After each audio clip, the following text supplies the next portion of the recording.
Red Eyes, Dark Dragoon!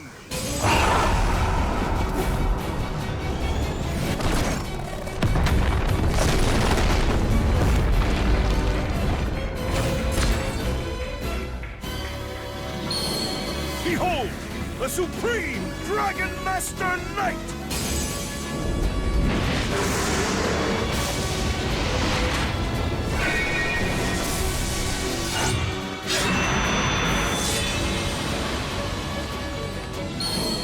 My ever-faithful companion, Dark Magician!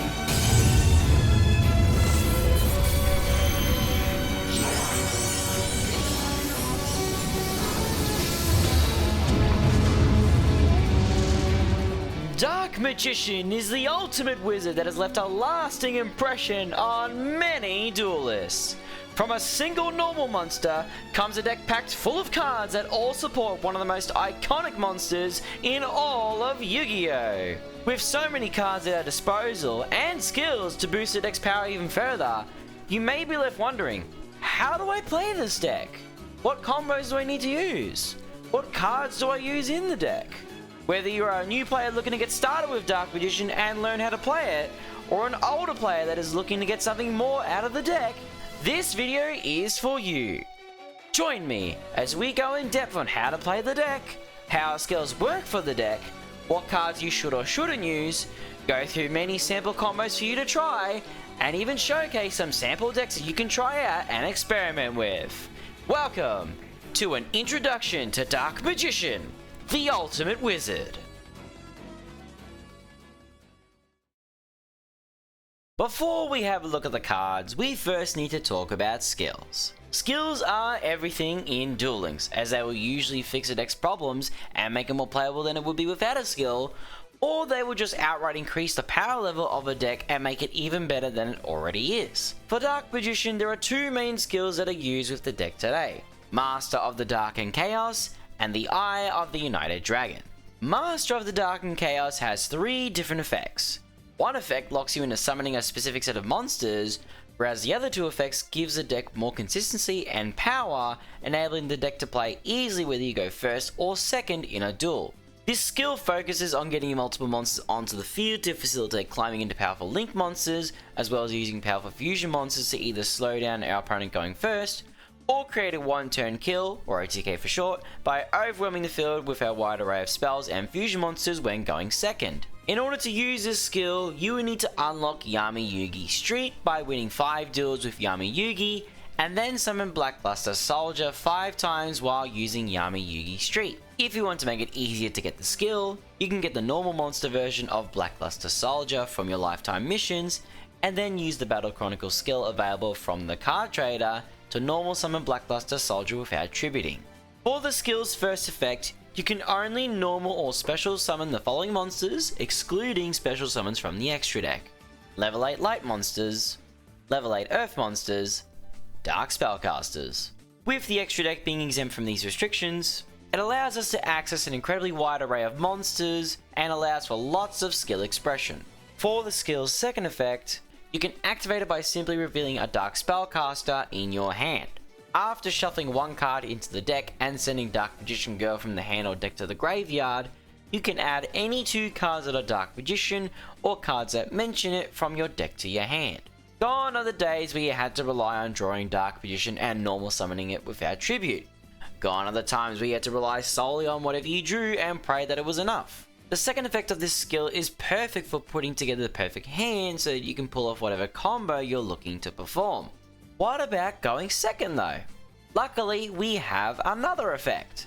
For the skill's third effect, if your opponent controls at least one monster and you control none, you can activate the skill's third effect to add Ultimate Fusion to your hand, set Blue Eyes Ultimate Dragon to your field face down, and put Blackluster Soldier in the graveyard, all from outside of your deck. Not having to include any of these 3 cards in your deck is a huge advantage and allows you to be more adaptable with your deck building and your going second plays. Both of the skill's second and third effects can only be used once per duel, whereas the skill's first effect will continuously apply for the entire duel. The Eye of the United Dragon has a slightly different playstyle compared to the previous skill. Dark Magician the Dragon Knight becomes the central focus of our going first combos, with the main focus revolving around setting up what many players call the DM triangle. Compared to the previous skill, this skill comes with a deck building requirement that forces you to run at least 15 cards that are Dark Magician or cards that mention it, but it has no summoning restrictions whatsoever. This allows you to use a wide variety of monsters that you may have never used before in a Dark Magician deck. In order to get this skill, simply head over to the card trader and use the skill exchange feature by exchanging some resources to acquire the skill. The skill's first effect can only be activated if you have TEotUD the UnitED Dragon in your hand, making it the most important piece of your combos. By shuffling one card from your hand into the deck, you can play TEotUD to your field and then add any 2 cards that are Dark Magician or cards that mention it. This skill's effect saves having to use TEotUD's hand effect to summon itself and allows you to grab any remaining pieces you might need for your combo. Although this does create a dependency on getting to TEotUD and brings back a problem that Master of the Dark and Chaos fixed, the skill's second effect makes up for this. For the skill's second effect, you can activate it if you control a dragon type monster that's called Dark Magician, which in this case will be Dark Magician the Dragon Knight. Once activated, you can either set Dark Magician or Dark Magician Girl from your deck to your field that has a different name compared to the monsters that you currently control, and then add the Eye of Timaeus from outside of your deck to your hand, with the ability to change the battle position of the monster you just set. A free the Eye of Timaeus makes fusion summoning any Dark Magician or Dark Magician Girl focused fusion monster much easier than it ever was before. It opens up a lot of possibilities and saves on so many resources you would normally spend. The best part about the skill's second effect? You can also activate it if your opponent controls a monster, which eliminates the need to control Dark Magician the Dragon Knight and makes it easier to play when going second. Just like with Master of the Dark and Chaos, both of this skill's effects can only be used once per duel, so you will need to keep that in mind. For any newer players, it's highly recommended that you use Master of the Dark and Chaos first so that you can familiarize yourself with the deck and how it plays.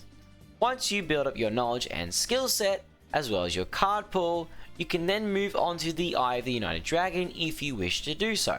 For the more veteran players, either skill is recommended. If you want to know which one is the better skill out of the two, you can take a look at my Which Dark Magician Skill is Better video for further information. Now that you've picked a skill to use, what cards do we start adding to our deck? Let's take a look at what cards our deck currently uses.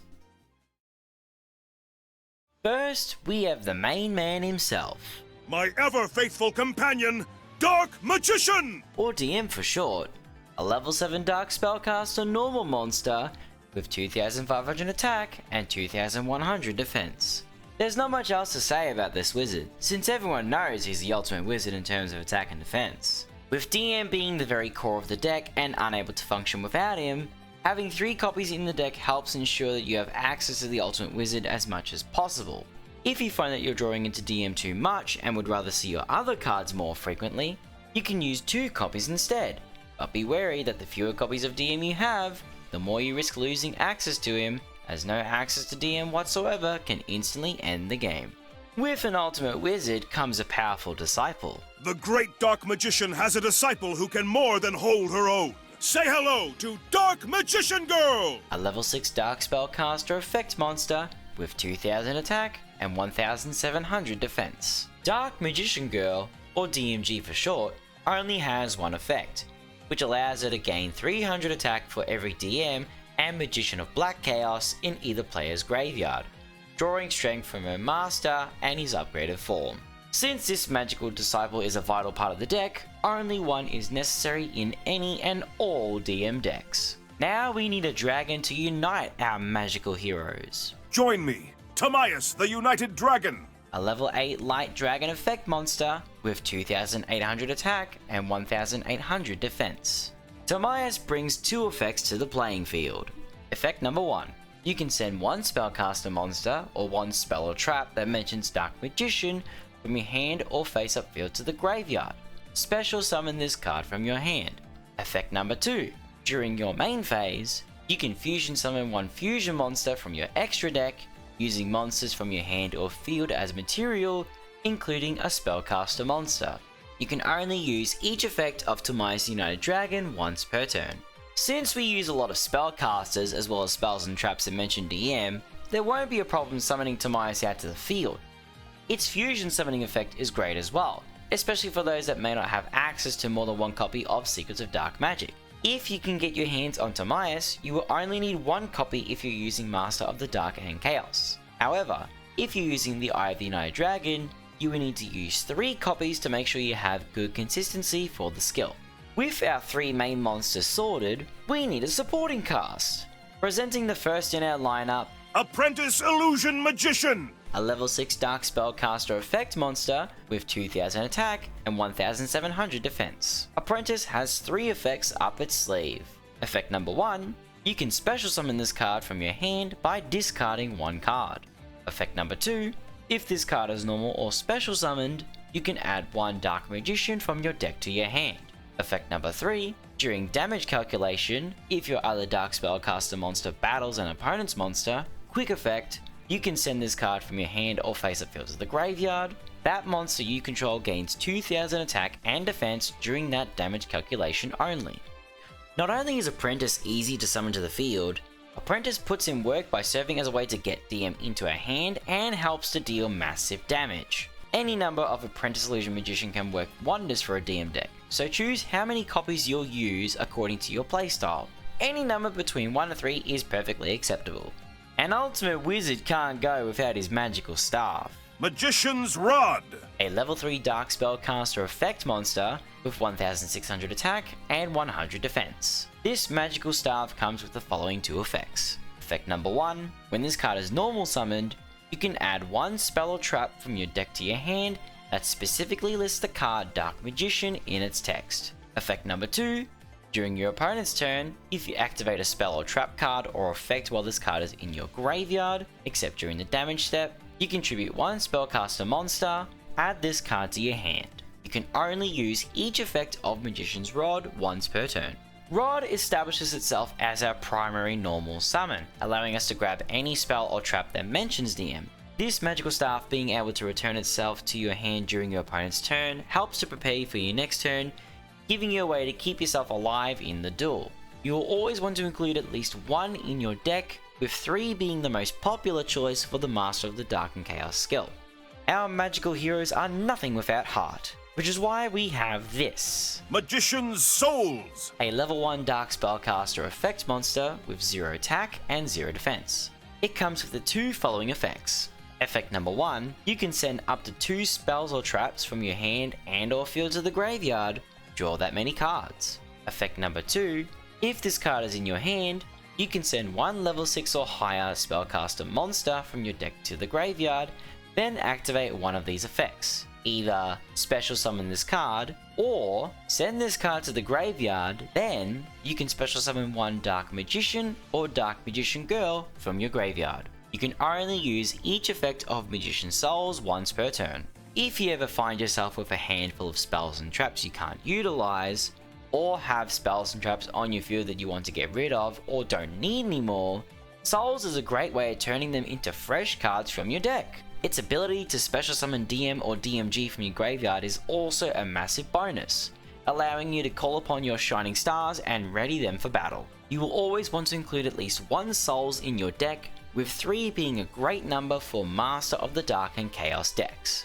With our main cast of regular effect monsters for our main deck sorted, we need to call upon even more power with rituals. Introducing our first ritual monster, Illusion of Chaos! A level 7 Dark Spellcaster ritual monster with 2100 attack and 2500 defense.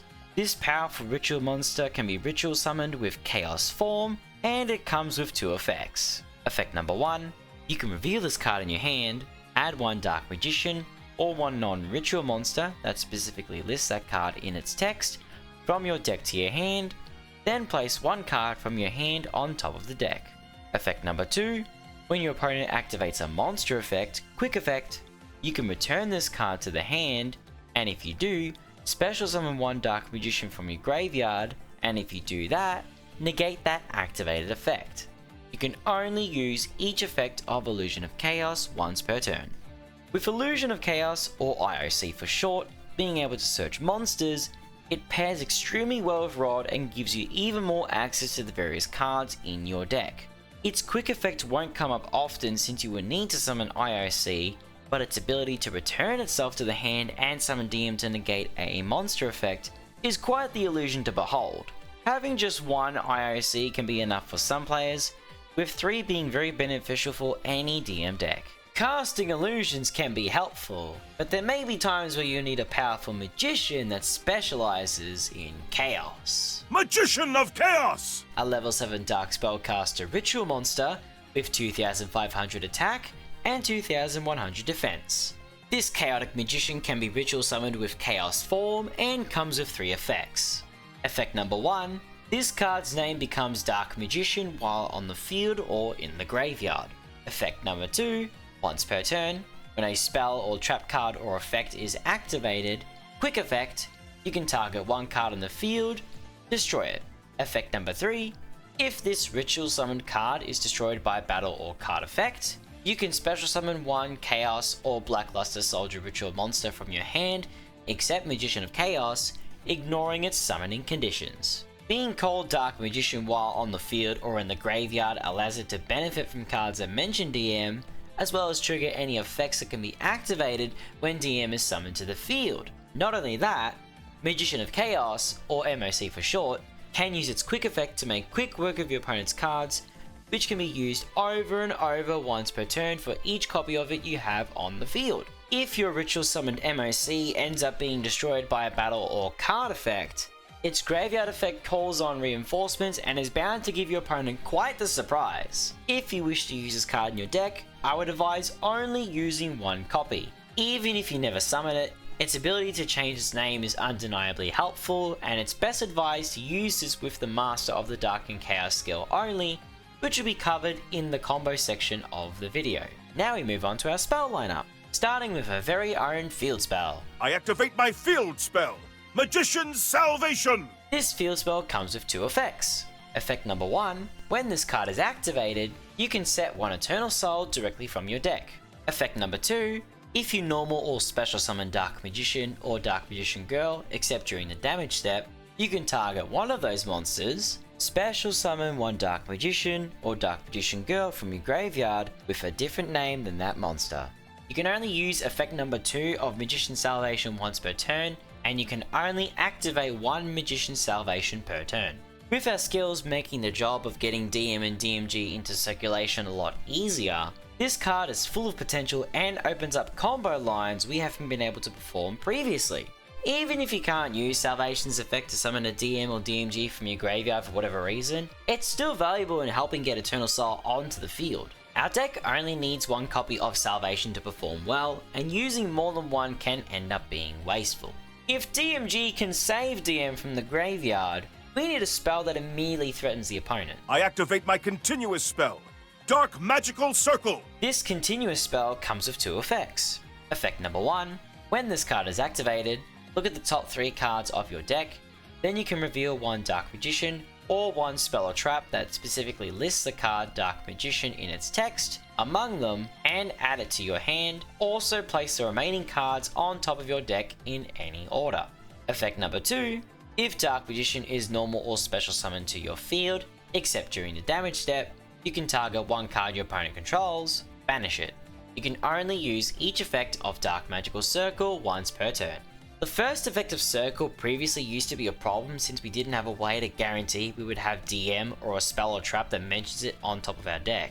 However, with Illusion of Chaos as an example, you can now add DM or a monster that mentions DM to your hand, place DM or a spell or trap that mentions DM from your hand on top of the deck, and then use Circle to grab that card you just put back on top. And of course, Circle's banish effect serves as one of our primary ways to get rid of a card the opponent controls every single turn.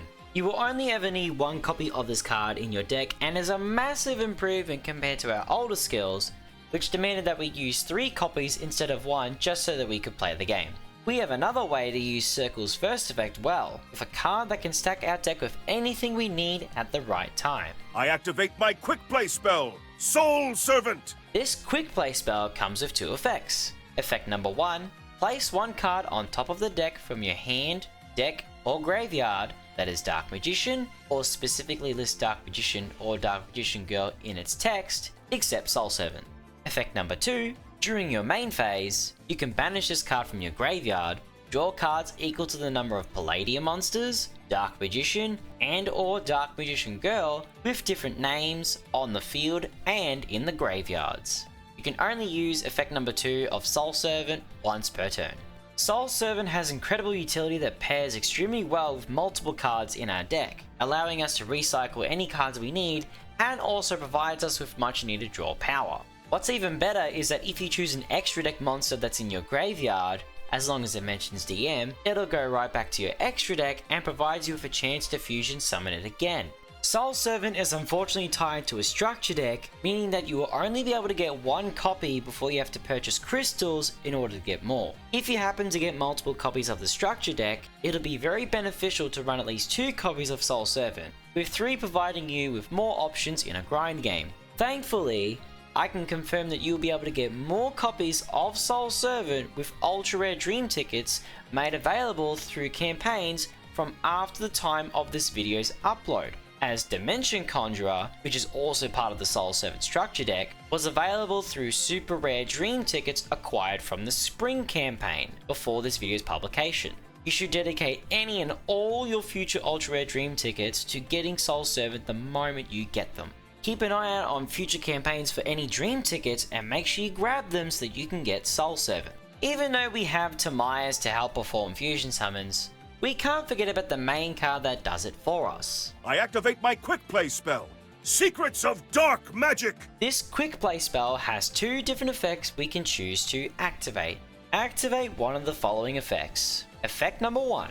Fusion summon 1 fusion monster from your extra deck using monsters from your hand or field, including Dark Magician or Dark Magician Girl, as fusion material. Effect number 2. Ritual summon 1 ritual monster from your hand by attributing monsters from your hand or field, including Dark Magician or Dark Magician Girl, whose total levels equal or exceed the level of the ritual monster. With secrets allowing us to fusion summon or ritual summon, this quick play spell can find many uses during your own turn or even during your opponent's turn.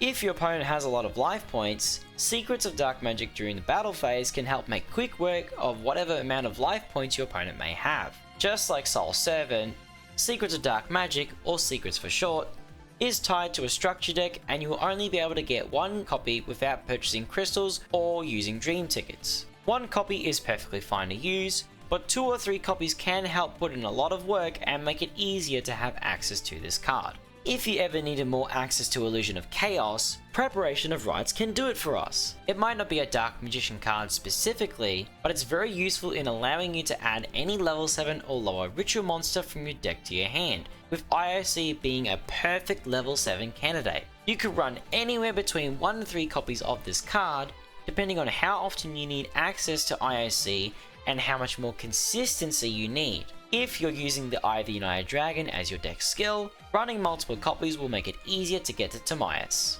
Work out whatever works best for your deck and what suits your needs. Next, we have a pivotal card that's a piece of the turn 1 navigation combo. The quick play spell, Illusion Magic. By attributing 1 spellcaster monster on your field, you can add 1 or 2 copies of DM from your deck or graveyard to your hand. Not only does it provide you with more advantage, but it can also help dodge specific interruptions such as Effect Veiler, Infinite Impermanence, or even Forbidden Droplet. Pairing it with Magician's Rod creates a great combo and protects yourself from various interruptions, allowing you to perform the rest of your combo uninterrupted. Previously, only 1 copy of this card could be obtained by leveling up Arcana to level 25. But now you can obtain 3 copies by making use of the character Deck Duel and Respect Orb exchange features. You won't necessarily need to run 3 copies, as 1 copy will work just fine, but feel free to experiment with adding an extra copy or 2 depending on your deck's needs. Not every deck needs this card however, so feel free to leave this card out if you wish to do so. If you don't want to use Illusion Magic and would rather use a spell that provides varying levels of power, here's one of our best quick play spells. I activate my quick play spell, Dark Magic Expanded. When you activate Dark Magic Expanded, apply these effects in sequence based on the number of Dark Magician and or Dark Magician Girl on the field and in the graveyards. 1 or more, 1 Dark Spellcaster on the field gains 1000 attack until the end of this turn. 2 or more, This turn, your opponent cannot activate cards and effects in response to your spell and trap card or effect activation. Also, spells and traps you control cannot be destroyed by your opponent's card effects. 3 or more Dark Spellcaster monsters you currently control are unaffected by your opponent's card effects until the end of this turn. With our skills allowing us to get DMG and multiple DMs into rotation, this spell can quickly become a major threat. The 2 or more effect alone can make DM unstoppable, allowing you to freely activate secrets without a single response, meet minimal resistance when you banish an opponent's card with Circle, force your opponent to watch as you power up your Dark Spellcasters with another copy of Expanded, and so much more. The best thing about this card is that it's freely available from the card trader. Running anywhere between 1 to 3 copies is highly recommended, with more providing you more chances to draw into this card and utilize it well. And now, for Dark Magician's signature move. I activate my spell card, Dark Magic Attack! If you control Dark Magician, Dark Magic Attack can destroy every single spell and trap card that your opponent controls. No more having to worry about what interruptions your opponent will use and what surprises they might have in store. There may even be times where your opponent, knowing you have this card, might cause them to shotgun some of their spells and traps and waste their cards. But why give your opponent that chance? Our skills can make this card even stronger than it already is. By activating the second effect of Master of the Darkened Chaos or the first effect of the Eye of the United Dragon while you have DM face up on the field, you can use them to search Dark Magic Attack and simultaneously push the duel into an open game state, forcing your opponent to wait for you to activate Dark Magic Attack before they can even do anything. If you want to include this card in your deck, you should only ever use one, as you will never need to have access to more than one copy. And now we move on to our trap lineup, starting with one trap that has been used in different ways. I activate my trap card, Magician Navigation! This normal trap comes with 2 effects. Effect number 1, special summon 1 Dark Magician from your hand, then special summon 1 level 7 or lower Dark Spellcaster monster from your deck. Effect number 2, if you control Dark Magician, except the turn this card was sent to the graveyard, you can banish this card from your graveyard, then target 1 face-up spell or trap your opponent controls, negate its effects until the end of this turn. Although Navigation is a slow card to play, it can become activatable on the first turn thanks to a specific fusion monster we'll cover later, and opens up a lot of combo possibilities. And the turn 1 Navigation combo is very consistent thanks to our skills, and how many cards we have at our disposal. If you're not one for the turn 1 Navigation combo, its graveyard effect will prove to be more useful and allow you to negate specific spells and traps that you might have a hard time stopping, such as Forbidden Droplet. If you want to use this card in your deck, you can use any amount you'd like, and players have gotten plenty of good results with just 1 copy of Navigation. What if you want a trap that will stay on the field? Look no further than the trap that binds to DM's very soul. I activate my continuous trap, Eternal Soul. This continuous trap comes with 3 effects. Effect number 1, every Dark Magician in your monster zone is unaffected by your opponent's card effects. Effect number 2, if this face-up card leaves the field, destroy all monsters you control. Effect number 3, you can activate one of these effects. Option A, special summon 1 Dark Magician from your hand or graveyard. Option B, add 1 Dark Magic Attack or 1000 Knives from your deck to your hand. You can only use effect number 3 of Eternal Soul once per turn. Making all of your Dark Magicians completely unaffected by your opponent's card effects isn't ever to be underestimated. If an opponent isn't fully aware, they might end up wasting valuable effects against any Dark Magician on your field and be left wondering why they're still standing like nothing ever happened, providing you ample opportunity to secure full control over the duel. You will need to guard it as much as possible, however, as Eternal Soul's self-destruct effect is mandatory and will wipe out your field if you're not careful. But with its ability to either special summon DM or search Dark Magic Attack or 1000 Knives, you'll have plenty of tricks up your sleeve to use against your opponent while it's on the field. If you want to play this card, you will only ever need 1 copy at most and never need more than 1. Finally, there is one more card left for our main deck lineup, one that combines the might of both our magicians. I activate my continuous trap, Magician's Combination. This continuous trap comes with 2 effects. Effect number 1, once per turn when a card or effect is activated, except during the damage step, you contribute 1 Dark Magician or 1 Dark Magician Girl, special summon 1 Dark Magician or 1 Dark Magician Girl from your hand or graveyard with a different name from the attributed monster, and if you do, negate that activated effect. Effect number 2, if this face-up card is sent from the spell and trap zone to the graveyard, you can destroy one card on the field. With the ability for DM and DMG to tag each other out and negate a card or effect your opponent activated, Combination provides us with another option to shut down our opponent and maintain control over the duel. Plus, should your opponent ever send it to the graveyard while it's face up, you'll get the chance to destroy any card on the field. There's always plenty of opportunities to get it into the graveyard yourself should your opponent never fall for the bait, which provides you with more strategies to either disrupt your opponent or distract them from your main goal. If you want to use this card, you should only ever run one copy and you will never need to use more than one. We've now gone through all of the main cards that you should add to your main deck. Before we move on to the extra deck, we'll examine a few cards that you may or may not want to add into your deck, depending on the playstyle you're wanting to accomplish with it. Not every card will be beneficial for you, so you need to take all the positives and negatives into account for each card. First up on the list is one of my favourite monsters, Palladium Oracle Mahad, a level 7 light spellcaster effect monster with 2500 attack and 2100 defense. This loyal servant comes with 3 effects. Effect number 1, when you draw this card, you can reveal this card, special summon it from your hand. Effect number 2, if this card battles a dark monster, its attack is double during the damage step only. Effect number 3, if this card is destroyed by a battle or card effect, you can special summon one Dark Magician from your hand, deck, or graveyard.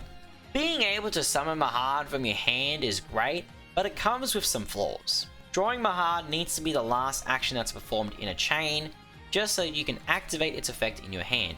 Also, Mahad's effect in the hand cannot be activated at the very beginning of the duel, so if you ever draw Mahad in your opening hand, Mahad will be stuck there until you can find a way to get him out of your hand. And one very big aspect to consider is that Mahad cannot be summoned if you use the Master of the Dark and Chaos skill.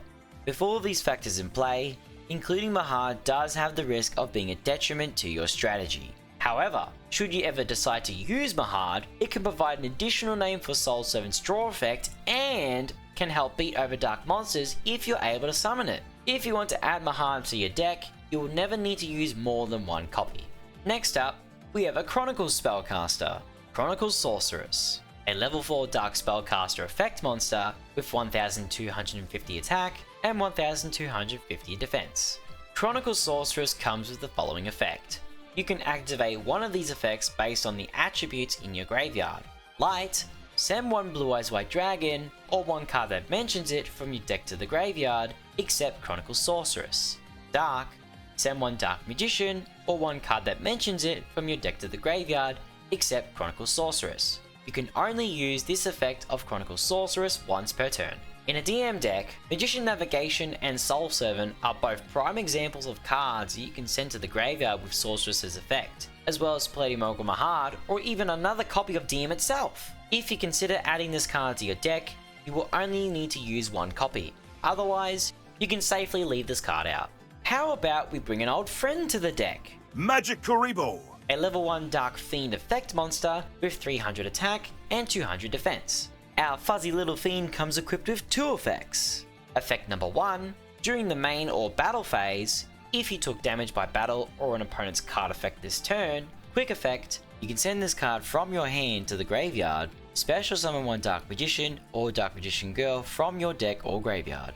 Effect number 2, if a face-up spellcaster monster or monsters you control is destroyed by battle or an opponent's card effect, you can add this card from your graveyard to your hand.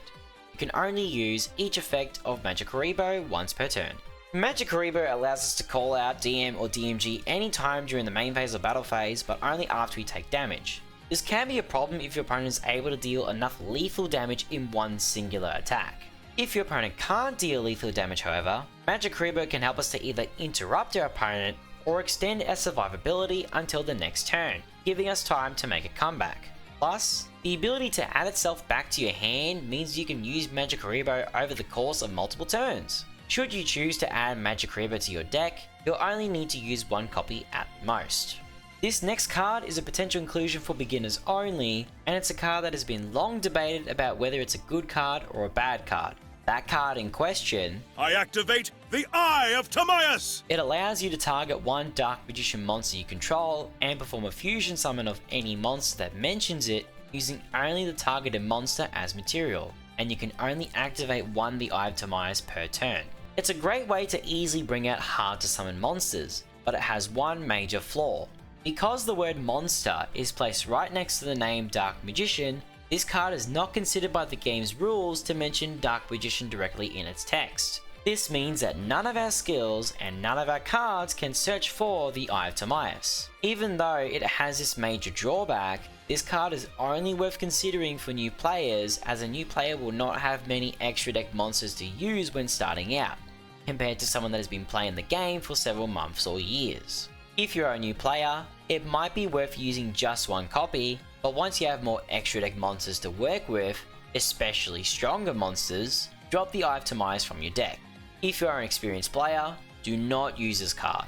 And finally, another unsearchable card you could try out is Magical Eyes Fusion. This card allows us to fusion summon any spellcaster fusion monster by banishing materials from a field or graveyard. This can potentially make some combos easier, but comes at a cost of having to banish the materials, as well as it being easily shut down by a DD Crow or an Artifact Lancier. If you want to try out this card, you can run anywhere between 1 to 3 copies, but be aware that you can only activate one Magical Eyes Fusion each turn. If you'd prefer not to use it, it's safe to leave this card out. So now that we have considered all of the primary main deck cards you'll want to add, as well as some potential additions to your deck, it's time to move on to the extra deck.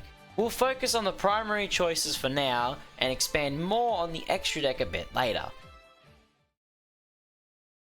For our first card, we need a spellcaster that has mastered the light and darkness. Master of Chaos! A level 8 dark spellcaster fusion monster with 3000 attack and 2500 defense that requires Dark Magician and 1 Chaos or Blackluster Soldier ritual monster as materials to summon it. This super magical warrior comes with 3 effects. Effect number 1, if this card is fusion summoned, you can target 1 light or dark monster in your graveyard, special summon it. Effect number 2, you can tribute 1 light and dark monster, banish all monsters your opponent controls. Effect number 3, if this fusion summoned card is destroyed by a battle or card effect, you can target 1 spell in your graveyard, add it to your hand. You can only use each effect of Master of Chaos once per turn. Master of Chaos's ability to revive any light or dark monster from our graveyard provides us with an easy way to facilitate OTKs, as well as even providing the option to go into rank 8 Xyz monsters if you happen to revive a level 8 light or dark monster. Its banish effect is arguably the most powerful removal effect we have in our deck, which can get around a lot of protection effects and open the way to win the duel on the spot. This should be an immediate inclusion for any DM deck, as it gives us a much needed edge for OTKs and combos. If you're using Master of the Dark and Chaos, your light monster graveyard targets are restricted to level 8 light monsters only, and your dark monster graveyard targets are restricted to dark spellcaster monsters only, so be wary of your skills restrictions. Our next card is the result of DM combining with Timaeus. Dark Magician, the Dragon Knight! A level 8 Dark Dragon fusion monster with 3000 attack and 2500 defense that requires Dark Magician and 1 Dragon monster as materials to summon it. This powerful knight comes with 2 effects. Effect number 1, this card's name becomes Dark Magician while on the field or in the graveyard. Effect number 2, your opponent cannot target spells and traps you control with card effects, also they cannot be destroyed by your opponent's card effects. So many people were hoping to get this card added to the card pool, and its addition has proved to be quite the power boost for our spells and traps. If you combine Dark Magician the Dragon Knight with Eternal Soul, you immediately force your opponent into a tough situation where they cannot target your spells and traps, cannot destroy them, and Dark Magician the Dragon Knight, or DM the Dragon Knight for short, can continue to provide this protection while being completely unaffected by your opponent's card effects, since its name changes to Dark Magician while it's on the field or in the graveyard. This can be used with both skills and is a worthy inclusion, but remember that if you're using Master of the Dark and Chaos, you cannot special summon DM the Dragon Knight from your graveyard due to your skills restrictions, so be careful with it. The next card is arguably the strongest monster our deck has ever received, and represents Yugi's bond with Joey Wheeler. Red Eyes Dark Dragoon! A level 8 Dark Spellcaster fusion monster with 3000 attack and 2500 defense that requires Dark Magician and either Red Eyes Black Dragon or one Dragon Effect monster as materials to summon it. This super magical Dragon Knight comes with 4 effects. Effect number 1, cannot be destroyed by card effects. Effect number 2, neither player can target this card with card effects. Effect number 3, during your main phase, you can destroy one monster your opponent controls, and if you do, inflict damage to your opponent equal to half that monster's original attack. You can use effect number 3 a number of times per turn, up to the number of normal monsters used as fusion material for this card. Effect number 4, once per turn, when a card or effect is activated, quick effect, you can discard one card, negate the activation, and if you do, destroy that card. And if you do that, this card gains 1000 attack. Red Eyes Dark Dragoon, or Dragoon for short, is the craziest boss monster we have ever received, with Dragoon's 2 built-in protection effects instantly making it a threat. This forces our opponent to use cards that don't target or destroy just to deal with Dragoon. Combined with its burn effect and its quick effect negate, there is no questioning that Dragoon is a powerful monster that we can easily make and is the only limited one card that our deck will ever use. Every deck should include this card no matter what skill you're using. Next up, we have a unity of our 2 main magicians. The Dark Magicians! A level 8 Dark Spellcaster Fusion monster with 2800 attack and 2300 defense that requires either Dark Magician or Dark Magician Girl, and one Spellcaster monster as materials to summon it. These Super Magicians have the following 2 effects. Effect number 1, once per turn, if a spell or trap card or effect is activated, except during the damage step, you can draw one card, then if it was a spell or trap, you can set it, and if it was a trap or quick play spell, you can activate it this turn. Effect number 2, if this card is destroyed, you can special summon both one Dark Magician and one Dark Magician Girl from your hand, deck, and or graveyard. With the ability to activate any quick play spell or trap card you set during the same turn it was set by the Dark Magician's effect, this can not only allow you to instantly play disruptions on your opponent's turn, but is also a critical combo piece for enabling the turn 1 navigation combo. Plus, should your opponent be foolish enough to destroy the Dark Magicians, or TDM for short, by battle or card effect, you can summon both DM and DMG from your hand, deck, or graveyard, and either keep yourself in the game for longer, trigger any effects when DM is summoned, or use them to aggressively attack your opponent over and over. This is a card that previously benefited by having multiple copies of it, but you will only really need one copy of it in your extra deck for either skill. For our next card, we have a monster that kept the deck going for many months until we got our massive power upgrade. Dark Cavalry! A level 8 Dark Spellcaster Fusion monster with 2800 attack and 2300 defense that requires Dark Magician and one Warrior monster as materials to summon it. This super magical knight comes with 3 effects. Effect number 1, gains 100 attack for each spell and trap on the field and in the graveyards. Effect number 2, if this card attacks a defense position monster, inflict piercing battle damage. Effect number 3, when a card or effect is activated that targets a card on the field, quick effect, you can discard one card, negate the activation, and if you do, destroy it. Since our deck consists of a lot of spell and trap cards, it's very easy to boost Cavalry's attack and becomes even deadlier in a duel against a spell or trap heavy deck. With Cavalry's piercing damage effect and the ability to negate any card or effect that targets any card on the field, Dark Cavalry, or Cavalry for short, can make light work of any opponent that puts everything into defense and slow down the opponent in various situations. If you wish to add Cavalry to your extra deck, you will only need to include one copy, but you will need to be sure that you can easily summon it out before adding it to your extra deck. Let's move on to one of our most iconic fusion monsters. Dark Paladin! A level 8 Dark Spellcaster Fusion monster with 2900 attack and 2400 defense that requires Dark Magician and Buster Blader as materials to summon it. Dark Paladin, or Paladin for short, comes with a summoning condition, stating that it must be fusion summoned. This means that you cannot special summon it by generic card effects like Monster Reborn. Moving on to its effects, this super magical swordsman comes with 2 effects. Effect number 1, when a spell card is activated, quick effect, you can discard one card, negate the activation, and if you do, destroy it. this card must be face up on the field to activate and to resolve this effect. Effect number 2 gains 500 attack for each dragon monster on the field and in the graveyard. Against any dragon deck, Paladin can gain lots of attack very quickly and has the potential to gain so much attack that one single strike could deal lethal damage to your opponent. Also, with Paladin being able to negate the activation of any spell card, it becomes a force to reckon with, provided you have a big supply of cards to discard. An important thing to note with Paladin's quick effect, however, is that you cannot activate Paladin's effect in response to spell effects, meaning that any field spells, continuous spells, or equip spells that activate their effects while they're already face up on the field cannot be responded to, as well as spell effects that activate in the graveyard. With all of the many factors in mind, Dark Paladin can be a great addition to your extra deck, and you will only need one copy of this monster. However, make sure you can summon it easily with your skill, as it does require very specific monsters in order to fusion summon it.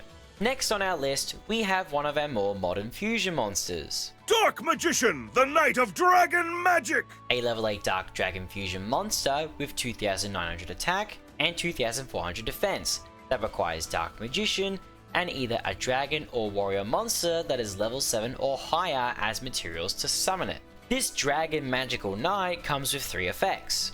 Effect number 1, if your monster attacks a defense position monster, inflict piercing battle damage to your opponent. Effect number 2, once per turn, when your monster destroys an opponent's monster by battle, you can inflict damage to your opponent equal to half the destroyed monster's original attack. Effect number 3, if this card is destroyed, you can special summon both one Dark Magician and one Gaia the Dragon Champion from your hand, deck, extra deck, and or graveyard. With Dark Magician and Knight of Dragon Magic's piercing damage effect, it applies not only to itself, but to every single monster you control, allowing you to make mincemeat out of any opponent that wants to summon everything into defense position. Combining the piercing damage effect with the burn damage effect can allow you to quickly reduce your opponent's life points to 0 before they even realize what's about to happen. Dark Magician the Knight of Dragon Magic's third effect isn't really an effect you'll be using, as it would require using Gaia the Dragon Champion in our extra deck, wasting a space that could be used for something a lot stronger.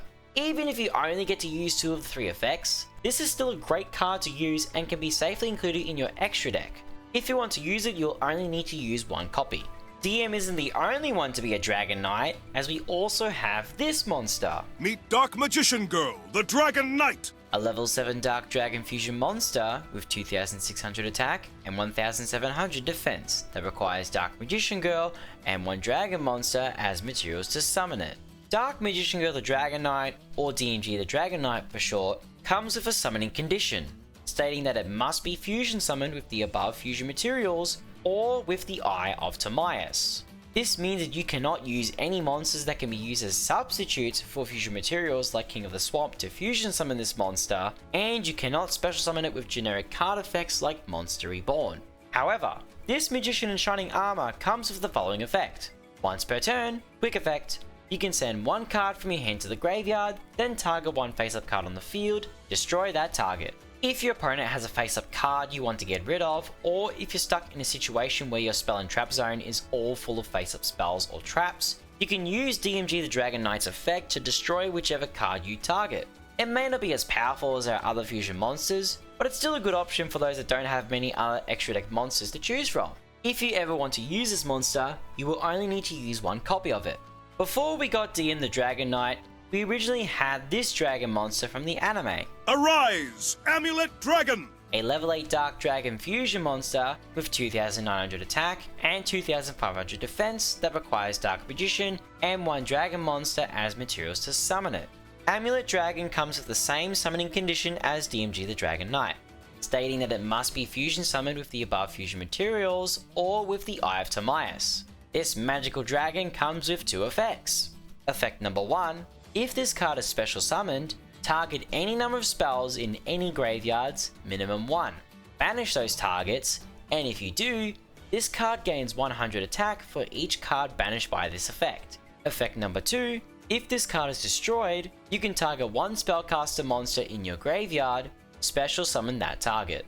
Amulet Dragon can work great in any match against a spell heavy deck, denying your opponent access to many of their spell cards that they might need access to later on in the duel. This can backfire, however, as the banish effect is mandatory and will always activate whenever it is special summoned, so you will more than likely have to get rid of one of your own spell cards just to summon this monster.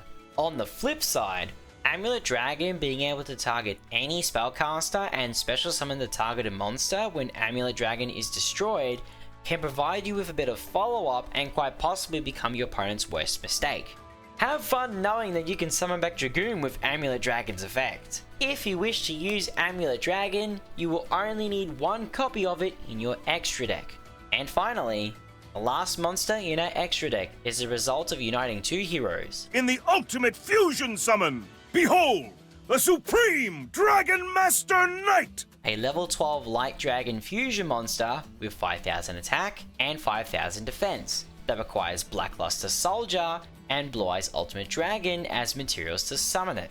Just like Paladin, this Ultimate Dragon comes with a summoning condition, stating that Dragon Master Knight must be fusion summoned.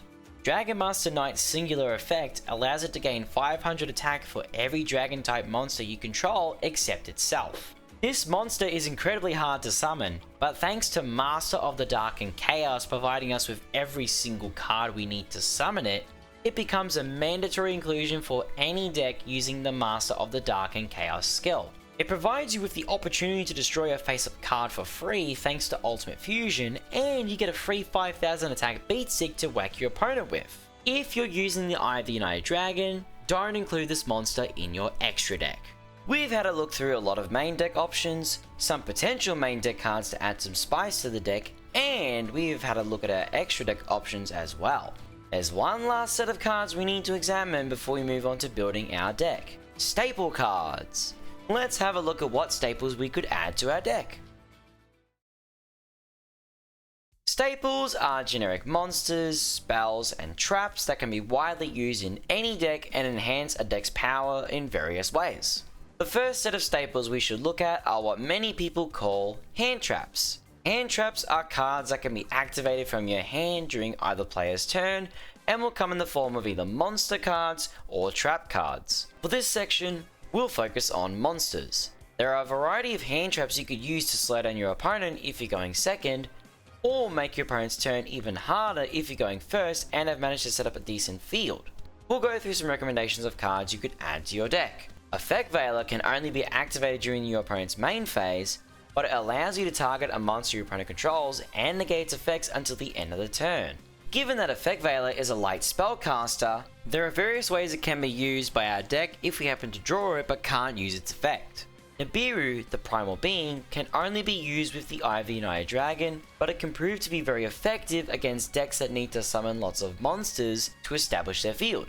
If your opponent happens to normal or special summon 5 or more monsters in a single turn, and it is still the main phase, you can use Nibiru's effect to tribute every monster on the field in order to summon itself to your field and a token to your opponent's field. Be careful, however, as this will tribute your own monsters, and that's a sacrifice you must be willing to make in order to use Nibiru's effect. Ghost Spell in Haunted Mansion is a powerful hand trap that works against any deck that specializes in moving cards out of the graveyard. When your opponent activates a card or effect that includes anything listed in Ghost Spell's text, you can activate Ghost Spell's effect in response during either player's turn by discarding it to negate the activation of that card or effect. This can help put a stop to a multitude of effects. Droll Lockbird is the very bane of DM's existence, but we can also use it against our opponents and lock down their deck as well. Anytime a card is added from the main deck to your opponent's hand, except during the draw phase, you can activate Droll Lockbird's effect by sending it from your hand to the graveyard and prevent both players from adding cards to the hand from their main deck. Against certain decks, this can completely shut down a deck strategy. Given that Droll Lockbird is a spellcaster as well, our deck can use it in different ways if we're not able to use Droll Lockbird's effect for any given reason. DD Crow works incredibly well against any deck that requires certain cards to remain in the graveyard in order for specific effects to activate or resolve. By sending DD Crow from your hand to the graveyard during either player's turn, you can target a card in your opponent's graveyard and banish it. By messing with your opponent's graveyard at the right time, you can possibly end up making your opponent waste valuable resources just to get their combos off. Ghost Mourner and Moonlit Chill might only work on special summoned monsters, but it can be an effective counter that can make your opponent think twice before committing to specific plays. If your opponent happens to special summon a monster face up or multiple monsters simultaneously face up, you can activate Ghost Mourner and Moonlit Chill's effect by discarding it and targeting one of those face up special summoned monsters. Ghost Mourner will not only negate the effects of the monster it targeted, but will also inflict damage to your opponent equal to half of its original attack if that monster happens to leave the field by any means. The burn effect won't work, however, if the monster you targeted becomes an Xyz material, since Xyz materials aren't classified as leaving the field. Any other deck though that doesn't utilize Xyz monsters will end up feeling the burn from Ghost Mourner's effects. If you want to protect your monsters from targeting effects, Soravus the Ancient and Ascended can give you the protection you need. When your opponent activates a card or effect that targets a monster you control, you can activate Soravus' effect in response by discarding it to negate the activation of that card or effect. This can work well in protecting your turn 1 plays, and with Soravus being a dragon monster, it can be used as material for Dragoon or DM the Dragon Knight. And finally, Skullmeister is a great option for shutting down any graveyard effects. When your opponent activates a card effect in their graveyard, you can activate Skullmeister's effect in response during either player's turn by sending it from your hand to the graveyard in order to negate that card effect. Skullmeister not being once per turn is great if you happen to draw multiple copies of it, allowing you to keep your opponent's graveyard locked down and make them waste their effects. No matter which hand trap looks more appealing to use, you should always take into consideration what decks you're facing often and what will counter them best before you add them to your deck. Many monster staples come and go with different formats, so it's wise to check which one is more popular to use if you're not completely sure. Now we move on to spell card staples. There are many spell cards that can be versatile in any deck and provide specific advantages against many decks. Blizzard is a quick play spell that allows you to target a face-up spell your opponent controls. If Blizzard successfully resolves, the activated effects of that spell and all spells on the field with the same original name as the card you targeted will be negated for the remainder of the turn. In addition, if the targeted card would be sent to your opponent's graveyard for the remainder of the turn, it will be added to their hand instead. This can mess with any spells that need to be sent to the graveyard in order to use its graveyard effects, and is a generic spell negate as well. Cosmic Cyclone is a quick play spell that requires you to pay 1000 life points to activate it. In doing so, you can target one spell or trap on the field and banish it. This is an excellent form of removal that can help in not only denying your opponent further access to their spells or traps, but also dodges any effects that protect spells and trap cards from being destroyed by card effects, or any effects that might be triggered if those cards are destroyed. Mystical Space Typhoon, or MST for short, is a quick play spell that you can use instead of Cosmic Cyclone if you'd rather not pay 1000 life points. MST lets you target any spell or trap on the field and destroy it. It's a simple effect, yet it can be very effective against certain decks. Forbidden Droplet is a quick play spell that is very powerful against any deck. By sending any number of cards from your hand or field to the graveyard up to the number of effect monsters your opponent controls, you can choose the same number of effect monsters on your opponent's field, and for the remainder of the turn, their effects will be negated and their attack will be halved. What makes this card insanely powerful is that depending on the card types you send to the graveyard, your opponent cannot activate in response to Forbidden Droplet any cards or the effects of cards with the same original type as what you send to the graveyard in order to activate Droplet. So as an example, if your opponent has 3 effect monsters and you send 1 monster card, 1 spell card, and 1 trap card to your graveyard, your opponent isn't allowed to activate anything whatsoever. Keep in mind with Droplet, however, that if your opponent does not have enough effect monsters on the field equal to the number of cards you send to the graveyard by the time Forbidden Droplet resolves, you won't be able to negate anything. Be sure to carefully consider what cards you send to the graveyard and how many you send to ensure that your Droplet can successfully resolve. Ultimate Slayer is a normal spell card that boasts monster removal that can be hard to dodge, since your opponent isn't allowed to activate monster effects in response to Ultimate Slayer's activation. By sending 1 monster from your extra deck to the graveyard, you can target 1 monster your opponent controls with the same card type and shuffle the targeted monster into the deck. By combining this with cards like Herald of the Arclight, Elder Entity Entis, and Myriologic Aggregator, you can activate their trigger effects and get additional benefits, all from shuffling back one of your opponent's monsters. Book of Eclipse is a powerful quick play spell as it lets you flip every single monster on the field face down. The catch, however, is that during the end phase, you must flip as many face down monsters as possible on your opponent's side of the field to face up defense position, and your opponent gets to draw a card for each monster that was flipped up by Book of Eclipse's effect. There are many decks that can play around the downside of this card by getting rid of all the opponent's monsters, or even just OTKing the opponent, and DM can certainly do both of those things. Dark Hole is a good removal card for any time you're going second, as this normal spell allows you to destroy all monsters on the field. Simple but effective against any deck that can't protect against destruction effects. And finally, we have Forbidden Chalice, a quick play spell that lets you target any monster on the field, and for the rest of the turn, that monster's effects will be negated and it will gain 400 attack. This can be considered as a cheaper alternative to Forbidden Droplet, and it might not be as powerful as Droplet, but it can still be useful in the right scenario. There will be times where some of these cards will be useless against the meta, and there will be other times where the meta demands the usage of these cards. You will also need to consider which spell cards will work well with your deck, and which ones will work against your deck, so take all these factors into consideration before choosing your spell card staples. Next, we move on to trap card staples. This section will be relatively short as there aren't many trap cards that are universally used across multiple decks nowadays. That being said, however, some trap cards do have their uses. Infinite Impermanence, or Imperm for short, is one of the most versatile and flexible traps that is currently available in Duel Links. This normal trap card will let you target one monster your opponent controls and negate its effects until the end of the turn. If Imperm was already set on the field before you activated it, and is still on the field when it successfully resolves, all spell and trap effects that activate in the same column that Imperm was in will be negated for the remainder of the turn.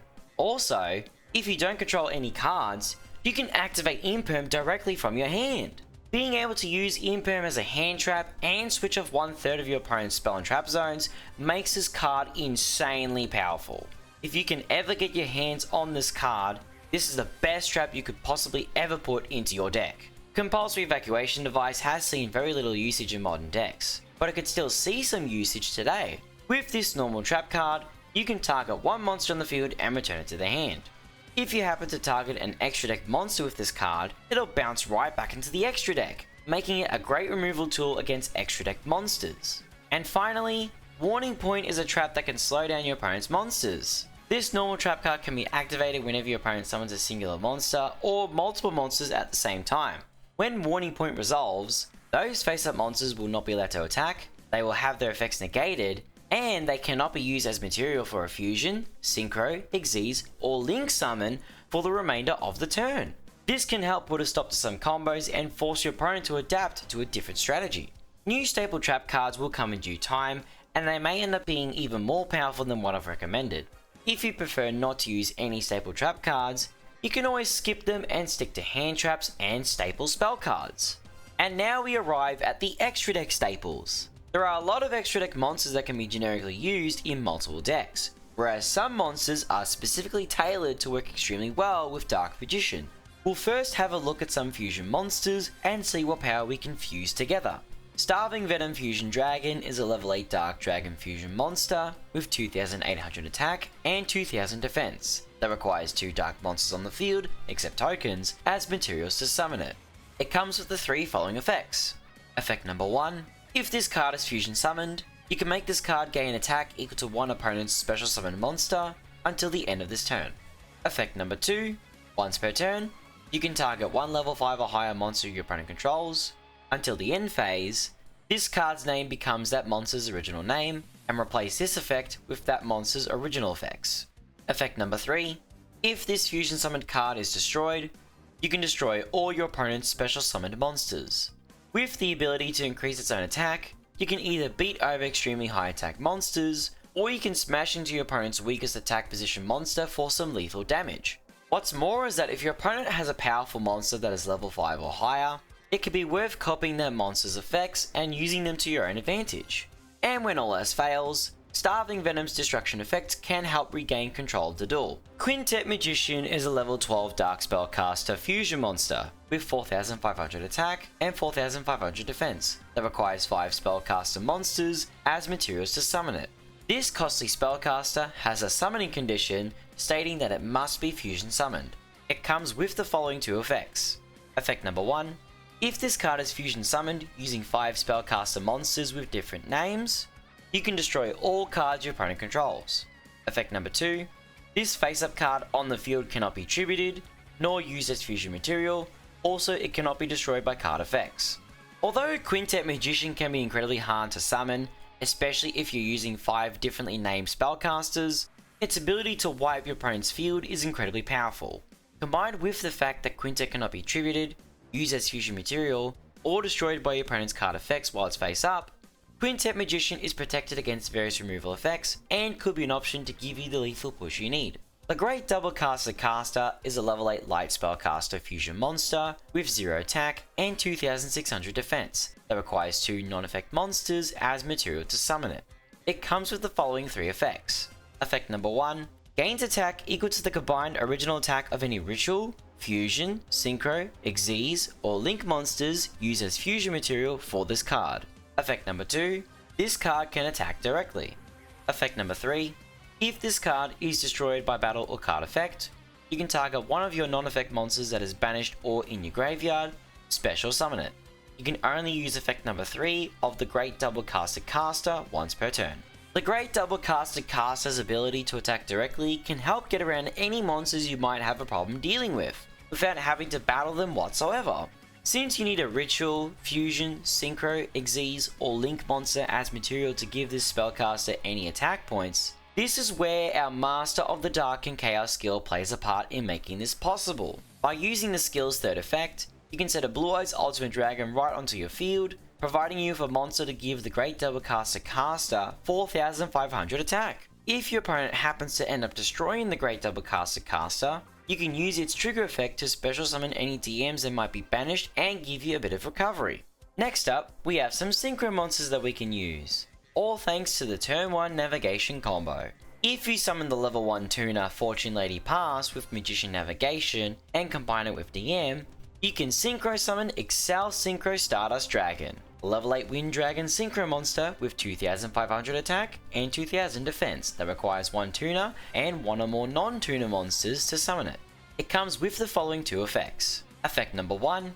If this card is synchro summoned, you can special summon 1 level 2 or lower tuner from your graveyard. Effect number 2. During the main phase, quick effect, you can tribute this card, special summon 1 Stardust Dragon from your extra deck. This is treated as a synchro summon. Then immediately after this effect resolves, synchro summon 1 synchro monster using monsters you control as material. This turn, the monsters synchro summoned by this effect are unaffected by your opponent's activated effects. You can only use each effect of Excel Synchro Stardust Dragon once per turn. By using Excel Synchro Stardust Dragon's effect to special summon Fortune Lady Pass from your graveyard, you can use its quick effect during your opponent's turn to synchro summon a level 9 synchro monster and provide it with a great protection effect. Currently, the best level 9 synchro monster for this specific strategy is Stellar Wind Wolf Freyet, a level 9 Wind Beast synchro monster with 2500 attack and 0 defense that requires 1 tuner and 1 or more non-tuner monsters to summon it. It comes with the following 3 effects. Effect number 1, you can only control 1 Stellar Wind Wolf Freyet. Effect number 2, gains 300 attack each time another monster's effect is activated while the attack of this card is less than 4000. Effect number 3, once per turn, if this card's attack is 4000 or higher, quick effect, you can shuffle both this card and all monsters your opponent controls into the deck. With both Excel Synchro Stardust Dragon's effects and Stellar Wind Wolf Freyet's effects combined, you can create a powerful strategy that will be protected against many forms of disruption from your opponent, allowing you to threaten your opponent with shuffling away all of their monsters with no added worries about it being stopped. It will end up using 3 of your extra deck slots and the turn 1 navigation combo to pull it off, so you will need to keep that in mind if you want to use synchro monsters. If you would prefer to not go for synchro monsters, you could try out some Xyz monsters instead. Number 11 Big Eye is a rank 7 Dark Spellcaster Xyz monster with 2600 attack and 2000 defense that requires 2 level 7 monsters to summon it, which comes with the following effect. Once per turn, you can detach 1 material from this card, then target 1 monster your opponent controls, take control of that monster. This card cannot attack the turn this effect is activated. Big Eye provides you with an opportunity to permanently steal one of your opponent's monsters and use it against them. Keep in mind that if you activate Big Eye's effect, Big Eye will not be able to attack, so it's best advised to summon Big Eye in defense position. I Xyz summon a monster! I Xyz summon Ebon Illusion Magician! A rank 7 Dark Spellcaster Xyz monster with 2500 attack and 2100 defense that requires 2 level 7 monsters to summon it. It has a summoning condition that allows you to Xyz summon it by using a rank 6 Spellcaster type Xyz monster you control, but there is currently no monster in Duel Links that meets this requirement, so this summoning condition goes unused. Ebon Illusion Magician comes with the following 2 effects. Effect number 1. Once per turn, you can detach 1 Xyz material from this card, special summon 1 spellcaster type normal monster from your hand or deck. Effect number 2. When a spellcaster type normal monster declares an attack, you can target 1 card your opponent controls, banish it. You can only use effect number 2 of Ebon Illusion Magician once per turn. Ebon Illusion Magician is great at providing you a way to get more copies of DM out of your deck and onto the field, as well as providing you a banish whenever DM attacks, just like Dark Magical Circle whenever DM is summoned. Finally, you can try out Superstar Slayer Typhon Sky Crisis, a rank 12 Dark Fiend Xyz monster with 2900 attack and 2900 defense. It has a summoning condition that allows you to Xyz summon it by using 1 monster you control with the highest attack, but only if your opponent special summoned 2 or more monsters from the extra deck in a single turn, either during the previous turn or the current turn. If you Xyz summon Typhon this way, you cannot normal or special summon monsters for the rest of the turn. It comes with the following 2 effects. Effect number 1. While this Xyz summon monster is on the field, neither player can activate the effects of monsters with 3000 or more attack. Effect number 2. Once per turn, you can detach 1 material from this card, return 1 monster from the field to the hand. Not only does this have the potential to shut down many of your opponent's monster effects, while shutting yours down as well, this can help push through your opponent's fields once you have used every card possible and get the much needed edge that you are after. Xyz monsters haven't been used a whole lot with Dark Magician currently, thanks to the deck shifting its focus towards fusion monsters and link monsters, with the exception of Typhon. But you can try them out if you don't have many other options to choose from. If none of the extra deck monster options that we've already gone through interest you or look good enough to use, then you should try some powerful and versatile link monsters. There are lots of link monsters that provide many different strategies and can help push your game plan to the next level. Artemis, the Magistress Moon Maiden, is a Link 1 light spellcaster link monster with 800 attack that requires 1 level 4 or lower spellcaster to link summon it. Its effects aren't relevant for us whatsoever, so you might be wondering, why would you even recommend this card? If you want to use Master of Chaos's banish effect but don't have easy access to a light monster, Artemis creates that option for you. Not only that, but if you use Magician's Rod to link summon Artemis, Rod's graveyard effect will be live and you'll have a spellcaster ready to tribute so you can add Rod back to your hand. Artemis has some decent use cases that makes this card worth the inclusion. Erratic Seal of the Heavenly Spheres is a powerful Link 2 Light Dragon Link monster with 0 attack that requires 2 dragon monsters to link summon it. It comes with the following 2 effects. Effect number 1. Once per opponent's turn, if this card is in the extra monster zone, quick effect, you can tribute 1 monster from your hand or field, return 1 face-up card on the field to the hand. Effect number 2. If this card is tributed, special summon 1 dragon monster from your hand or deck, but make its attack and defense 0. You can only use effect number 2 of Erratic Seal of the Heavenly Spheres once per turn.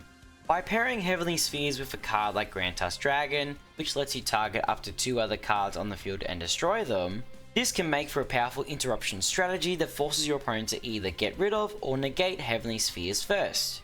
In order to make it easier to summon this card, it's recommended to pair this link monster with these 2 dragons, Protector Whelp of the Destruction Swordsman, and MotDaC the World Chalice Dragon. Protector Whelp is a Link 2 Light Dragon Link monster with 400 attack that simply requires any 2 monsters to link summon it, whereas MotDaC is a Link 1 Wind Dragon Link monster with 800 attack that requires 1 normal monster, except a token, to link summon it. With these 2 monsters, you can turn Dark Magician and any other 2 monsters you have in your field into a mighty Link 2 with layers of interruption. If you're looking for some generic Link monsters, there's a few options that are very useful. Nightmare Phoenix is a Link 2 Fire Fiend Link monster with 1900 attack that requires 2 monsters with different names to link summon it. It comes with the following 2 effects. Effect number 1. If this card is link summoned, you can discard one card, then target one spell or trap your opponent controls. Destroy it, then, if this card was co-linked when this effect was activated, you can draw one card. You can only use effect number 1 of Nightmare Phoenix once per turn. Effect number 2, co-linked monsters you control cannot be destroyed by battle. Phoenix provides a great way for dealing with any spells or traps that your opponent has and potentially force your opponent to use what you targeted before it's destroyed. It's simple, yet very effective. Nightmare Unicorn is a Link 3 Dark Fiend Link monster with 2200 attack that requires 2 or more monsters with different names to link summon it. It comes with the following 2 effects. Effect number 1, if this card is link summoned, you can discard one card, then target one card in the field. Shuffle it into the deck, then, if this card was co-linked when this effect was activated, you can draw one card. You can only use effect number 1 of Nightmare Unicorn once per turn. Effect number 2, while any co-linked Nightmare monsters are on the field, for your normal draw in your draw phase, draw one card for each different card name among those co-linked Nightmare monsters, instead of drawing just one card.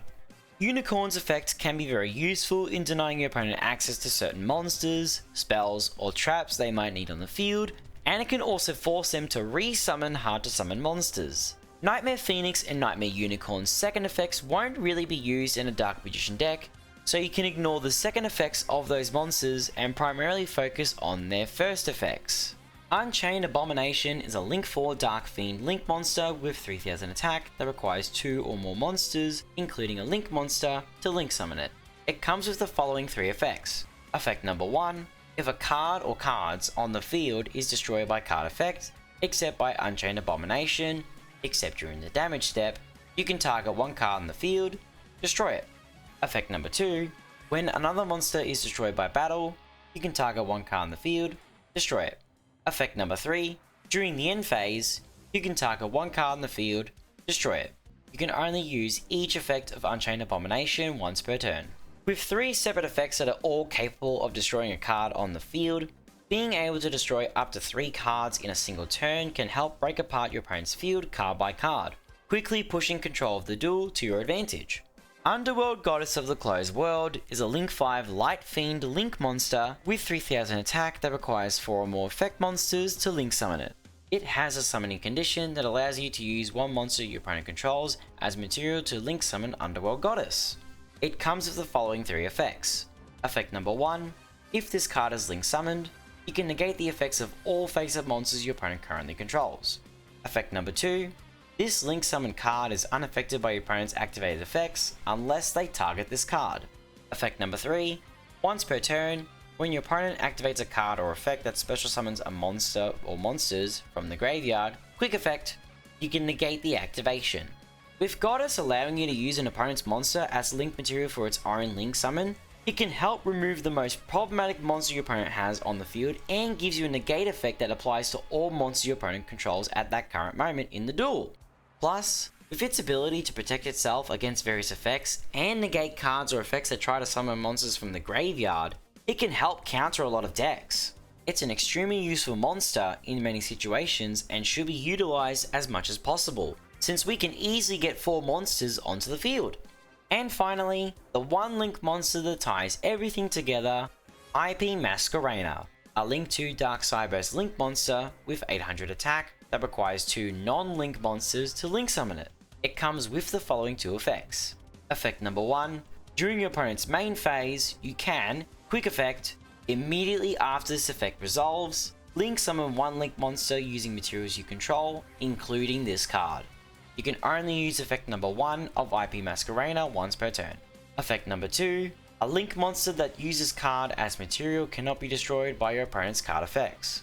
Being able to link summon during your opponent's turn creates so many options for interruptions that seemingly hard to summon monsters, or even monsters you would normally have to summon on your own turn, gain so much more power and weight behind their disruption effects. With IP Masquerena being so versatile in how it can be used, every player should acquire this card as soon as you're able to. So now that we have a massive list of cards to choose from, how on earth do we decide what cards we should use to build our deck? How exactly do we work out what to include and what not to include? It's time to talk about deck building. When it comes to building your deck, you need to choose cards that synergize together and form an overall strategy. You could include as many different cards as possible, but if they don't flow off each other or complement each other, then your deck can feel inconsistent and even powerless. What you should do instead is aim to put together a selection of cards that focus on your deck's overall strategy and help consistently start your combos. For simplicity's sake, probability statistics will be left out of the video. However, if you would like to know the probabilities behind drawing a certain combination of cards with any of the example decks or your own deck, you can visit deckoptimize.com or deckcal.cc. These websites provide you a way for calculating what your percentages are for drawing specific cards based on deck size, hand size, and so forth. This is recommended for any duelist that is looking to advance their deck building skills. For Master of the Dark and Chaos, we'll start off with 2 example decks for free-to-play players, which only uses 1 copy of structure decks and no selection box exclusive cards at the time of this video's publication. All of these example decks were made before character deck duels was added to the game, so cards like Apprentice, Circle, and Navigation can finally be taken out of the equation when considering the upcoming example decks that utilize different amounts of box runs. On the left, we have a deck that only utilizes 1 singular box run where you've gotten all of the necessary cards and haven't reset the relevant boxes. On the right, we have a deck that utilizes multiple box runs, which would be more costly but allows us to have a more complete deck. The single box run deck contains 12 Dark Spellcasters out of the 24 total cards, which gives our deck a lot of consistency and ensures that you have high odds of drawing a Dark Spellcaster. With 3 copies of DM, Rod, and Expanded, the central focus of the deck strategy is to maximize our access to these 3 sets of cards and avoid using too many card effects or our skill effect to get to these cards unless we absolutely have to.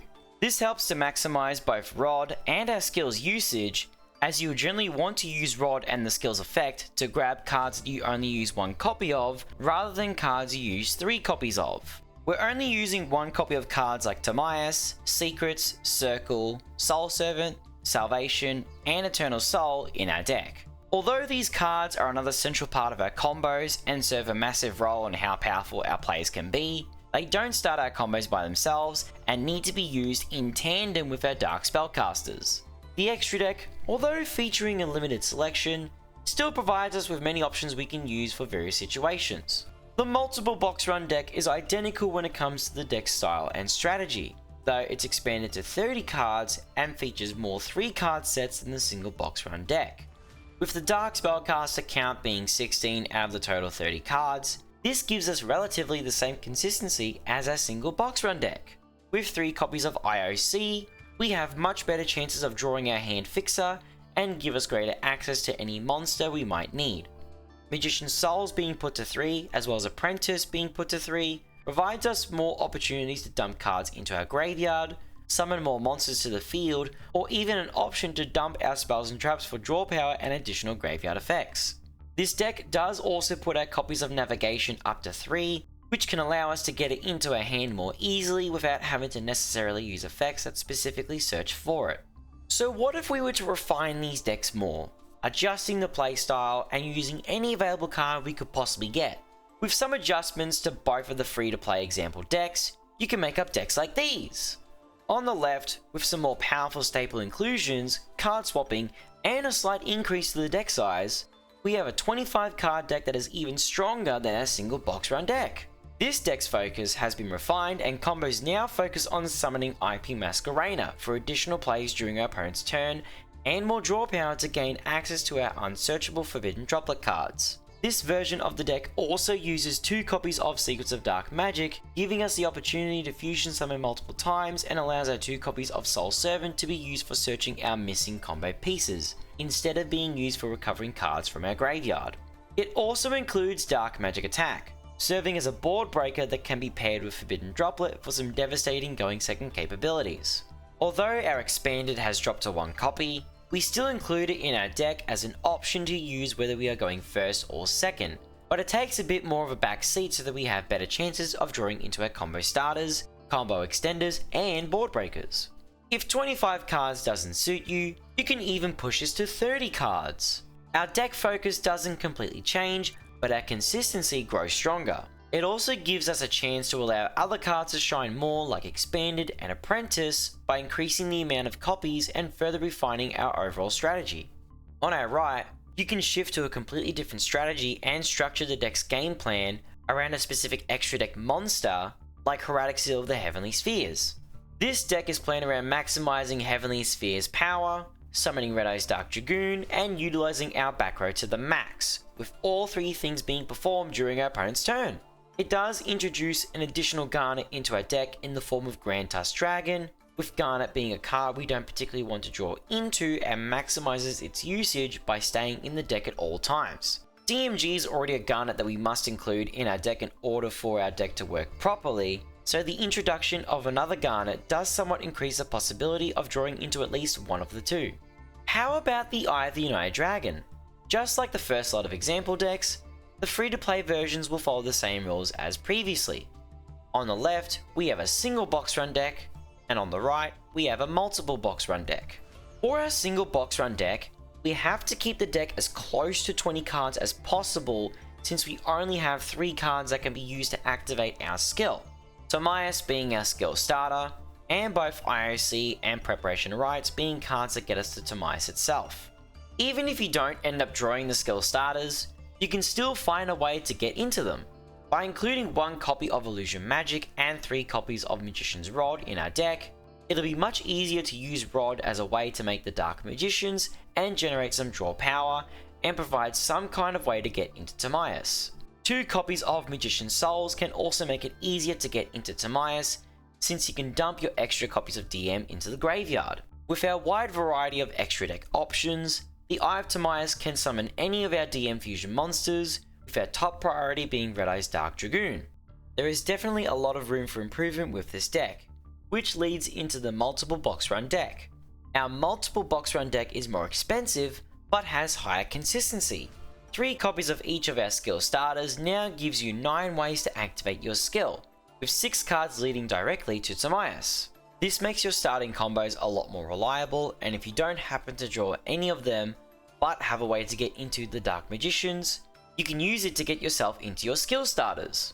Magician's Rod and Magician's Souls are both cut back to 1 copy, as you will want to see Timaeus as much as possible. This is why Dark Magic Expanded and Illusion Magic are also cut from this deck, as we want our deck to have very high consistency and we want to minimize drawing dead hands as much as possible. The extra deck is exactly the same as a single box run deck, but this can always be improved by expanding the pool of cards that we can choose from. Just like Master of the Dark and Chaos, we can make the Eye of the United Dragon even stronger by making some adjustments and using every card available to us. Here's a couple of examples of decks you can make. On our left, by making some necessary adjustments and cuts, as well as adding some powerful staples to our deck, you have a deck that can make some incredibly powerful going first fields and have a way to power through your opponent's field going second. Dark Magic Attack can be easily set up, thanks to our skill's second effect being able to put DM onto the field if your opponent controls a monster. By pairing this with Forbidden Droplet, you can nuke your opponent's back row and negate the effects of one monster your opponent controls by sending Dark Magic Attack when you activate Forbidden Droplet. Also, with the right combination of cards going first, you can easily set up IP Masquerader, Dragoon, Salvation, Eternal Soul, Magician's Combination, and either Forbidden Droplet or Dark Magical Circle, creating a field that can disrupt a lot of plays while also setting up Nightmare Unicorn or Underworld Goddess at the same time. On our right, if you would rather not waste time trying to play around your opponent's interruptions, you could always tribute your opponent's field away. Since the Eye of the United Dragon has no summoning restrictions, you can play multiple copies of Lava Golem and a Kaiju to make going second so much easier. Although this is a 30 card deck, it can end up being more consistent than a 20 card version that uses just Lava Golem. With the addition of Small World and carefully selected monsters, not only are there multiple ways to get into your various combo pieces, but you can use these carefully selected monsters for other purposes as well whenever they're needed for the right situation. On screen is a complete list of efficient Small World bridges that you can use to get into various combo pieces, interruptions, or board breakers without having to banish any of your combo pieces whatsoever. If for some reason you do have to banish your combo pieces to get to Timaeus, there's also an emergency list on screen as well for those specific situations, should you ever find yourself in a tight spot and have to give up a combo piece to get to Timaeus. There are all sorts of ways you can build your deck, and these examples are only a few of the many ways that DM can be built. If none of the previous examples satisfied you whatsoever, you can take some inspiration from my personal deck collection. These are various decks that I have used to get to King of Games and D-level max in KC Cups, as well as some lists that I have made fine adjustments on for future use. If you like to look at these decks, you can copy them card for card, try them out, see which one works best for you, and make some adjustments to these decks as necessary. Take all of the examples that have been shown here, see which decks you like the best, and use them to help build your own deck so that you can create the playing style you're after. It's now finally time for the part of the video many people have been waiting for. You've got all your cards and you've put together your deck. But what combos are you meant to perform with your deck? For both skills, we will go through a massive list of combos for both going first and some going second combos. And I'll be explaining the various parts about these combos as they're being performed. Each combo will be grouped into how many cards are required in your opening hand in order to perform them, which will also account for any cards you need to discard or shuffle back into your deck as part of the combo. Some of these combos will show off Soul Servant stacking a specific card and then using Soul Servant's graveyard effect to draw into that card and extend our plays further. We won't be relying on extending our plays with random cards that you could potentially draw into with Soul Servant's effect, which helps highlight the maximum potential you can achieve with your starting hand that doesn't rely on luck-based draws. As a disclaimer for all the going first combos, only combos that provide end fields with meaningful interruptions and multiple points of interaction, with differing amounts of starting cards in your hand, as well as the most efficient ways to perform those combos, will be featured. As cool as it sounds to make Red Eyes Dark Dragoon unaffected with a 1-card combo as your turn 1 end field, it's not enough on its own against many decks that have ways to not only play through one interruption, but also have ways to get rid of Dragoon without card effects or simply beat over it. So now it's time to sit back, relax, and watch as we go through many of our combos, starting with Master of the Dark and Chaos. It's time to start with some turn 1 1.5 card combos. These combos will require one random shuffle back with 2 random cards left in hand after you activate your skill.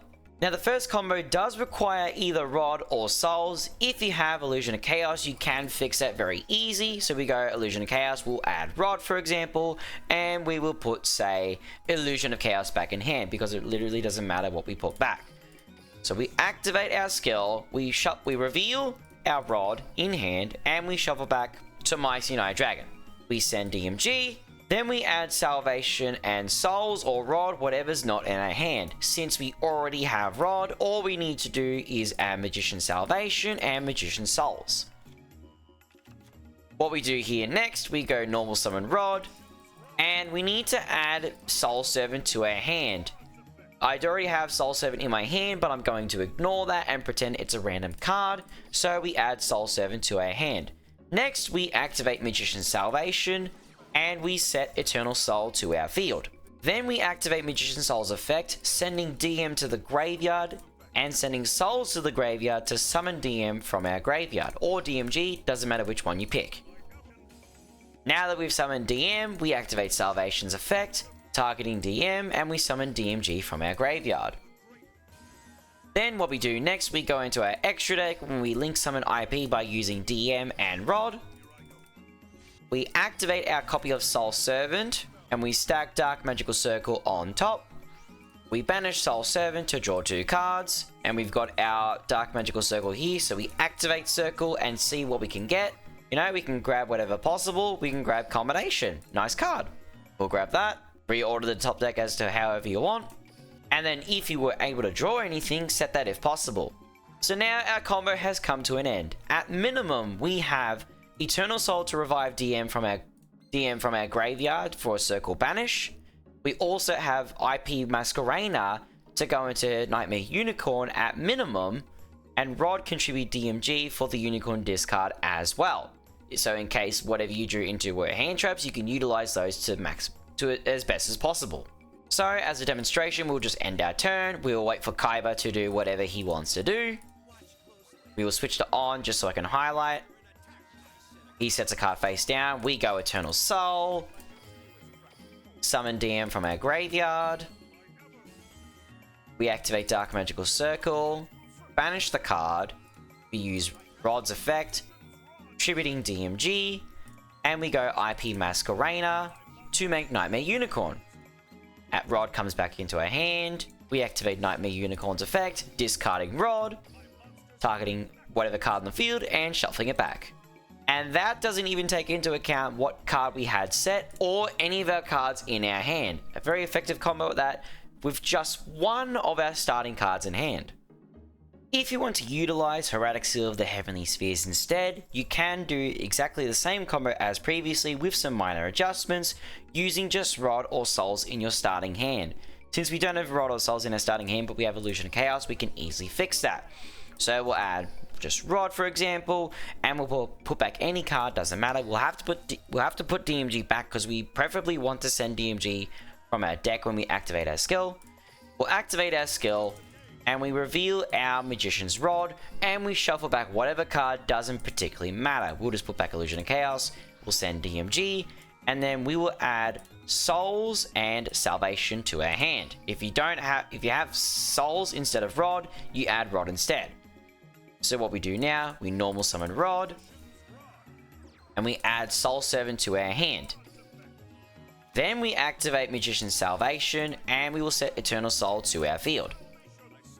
Then we activate Magician's Soul's effect, choosing the second effect to dump DM, and we send this card to the graveyard and summon either DM or DMG. It doesn't matter which one you summon, choosing either one, and then using Salvation's effect to target whatever monster you summoned will result in the same end field. Like so. Then we link summon, Protector of the Destruction Swordsman by using Rod and DMG. Then we use Dark Magician to link summon Imduck the World Chalice Dragon. Then we use both of these dragon monsters to make Heraldic Seal of the Heavenly Spheres.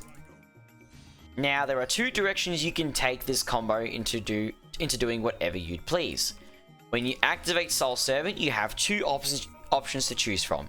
You can either pick Dark Magical Circle for a banish during your opponent's turn, because you can revive DM with Eternal Soul, or you can pick Secrets of Dark Magic, which is the stronger option to make Dragoon during your opponent's turn, as I will demonstrate in just a second. So we set Secrets of Dark Magic, and we have 3 random cards in hand ready to go. This could be, Forbidden Droplet, using during your opponent's turn, or these could be hand traps. But we'll have Rod in our graveyard to tribute DMG when we're getting to making Dragoon for our Dragoon discard. So we'll end turn. I will switch to on just so I can keep control of what's going on. So Kaiba has summoned a monster, is setting a card, and we're now in battle phase, so he won't be doing anything else. What we'll do, we will tribute Heraldic Seal of the Heavenly Spheres.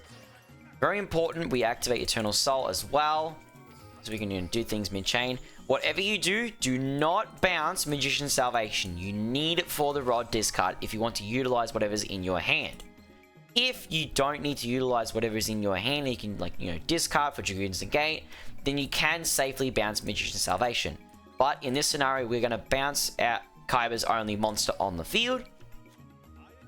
Heraldic Seal of the Heavenly Spheres is going to mandatorily activate to summon a dragon monster from a hand or deck. And then we activate Salvation's effect to target DM. Whatever you do, do not use Rod yet. You'll use Rod in just a moment. So we summon DMG from our graveyard. We summon Grand Tusk Dragon from our deck into defense position. We then activate Grand Tusk Dragon to pop 1 or 2 cards on the field. Since there's only 1, we'll just target Kaiba's back row. We won't pick another card. And then we use Magician's Rod, tribute Dark Magician Girl. Then we activate Secrets to fusion summon Dragoon by using Grand Tusk Dragon and Dark Magician on the field. And now you have Magician's Rod ready for Dragoon's Negate, but Kaiba hasn't got anything else ready to go. So that is our combo pretty much ended there. Nothing else you can really do if your opponent doesn't do anything. But you've got that option there. If if your opponent tries to activate more card effects, you just simply negate with Dragoon. Dragoon turns into 4,000 attack if it destroys the card, and it's a big tower that your opponent now has to deal with and potentially punch through, as well as considering the fact that you might have additional hand traps in your hand to further interrupt your opponent. This is how you can utilize just Rod or Souls to your advantage with these 1.5 card combos. Now we're moving on to our 2.5 card combos. These combos require a random shuffle back with one random card left in hand after you activate your skill, and this is where combos start becoming more hand dependent. For this combo, you are going to need either Rod and Souls, Salvation, or Servant. A combination of the 4 cards, but one of them has to be a Dark Spellcaster. Since we don't have Rod or Souls in our hand, we can fix this with Illusion of Chaos. We'll grab Magician Souls from our deck into our hand. We'll put back Dark Magical Circle as the random card. We'll activate our skill, and you can reveal either Rod or Souls, doesn't matter which one you reveal. Reveal Souls, we'll put back our random card, Magician of Chaos. We'll send DMG, then we add Salvation and Servant to our hand. If you don't have Souls or Rod for whatever reason, but you have one of these spells, make sure you add these cards so you have Souls, Rod, Salvation, and Servant in your hand. So first we're going to normal summon Rod, and we're going to add Dark Magical Circle to our hand. Then we're going to activate Magician Salvation, and we're going to set Eternal Soul to our field. We're going to use Magician Soul's effect, sending itself to the graveyard, dumping DM. We're going to summon DM from our graveyard, and we are then going to use Magician Salvation, targeting DM to summon DMG from our graveyard. Then we're going to link into IP Masquerena by using DM and Rod. What we're going to do then, next we're going to activate Soul Servant and stack Combination on top of our deck, Magician's Combination. Now you can activate Circle and then chain Soul Servant in response, stack Magician's Combination on top. Whichever order you do it, it doesn't matter. The end result will still be the same. So we got our Dark Magical Circle, we grab a Magician's Combination, reorder the top 2, banish Soul Servant to draw 2. Then we set Magician's Combination, and we will pass our turn to our opponent. So just like the 1.5 card combo, we have IP Masquerena to go into Nightmare Unicorn. We have Eternal Soul to revive DM from a graveyard for the Circle Banish. We've got Salvation to, summon DMG if we use DMG or IP Masquerena. Rod contribute to add itself back to hand. But we also have Magician Combinations negate as well. So, if your opponent happens to use a card effect and you need to use combination right away, you can do so. You can then use IP Masquerena to link into Nightmare Unicorn, discard a card, and shuffle a random card on the opponent's field. You can also Tribute Rod after using Combination's effect, to add Rod back to your hand. Then use Eternal Soul to revive DM, banish. Then you can then use Magician Salvation to revive DMG, and so on and so on. There's multiple different ways you can interact with your opponent, but this all leads to the same. Circle Banish, Combination Negate, IP Masquerena for Unicorn at minimum. If you prefer not to use Dark Magical Circle's Banish for whatever reason, you can add Dark Magic Expanded with Rod's effect instead. Then you'll just use Soul Servant's Banish effect to draw into Magician's Combination, and that way when you activate Dark Magic Expanded during your opponent's turn, your spells and traps will not be able to be destroyed because you have one DM and one DMG in your graveyard, or on your field and in your graveyards, which means you got 2 names. And your spells and traps will also be unrespondable the moment you activate them, so your combination negate will go through no matter what. It's an alternative option there if you prefer not to use Circle Banish, but I do believe that the Circle Banish is the better option as it provides more interruption during your opponent's turn. So just like the 1.5 card combo with Heretic Seal of the Heavenly Spheres, there's a 2.5 card combo for this as well, which requires either Rod, Souls, Salvation, and Servant in hand, a combination of the 4, but one of them has to be Rod or Souls or both in your hand.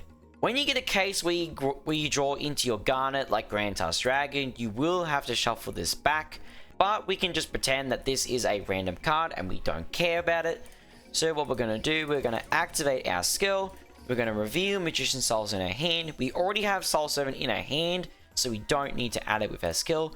We'll put back Grand Tusk Dragon for demonstration purposes.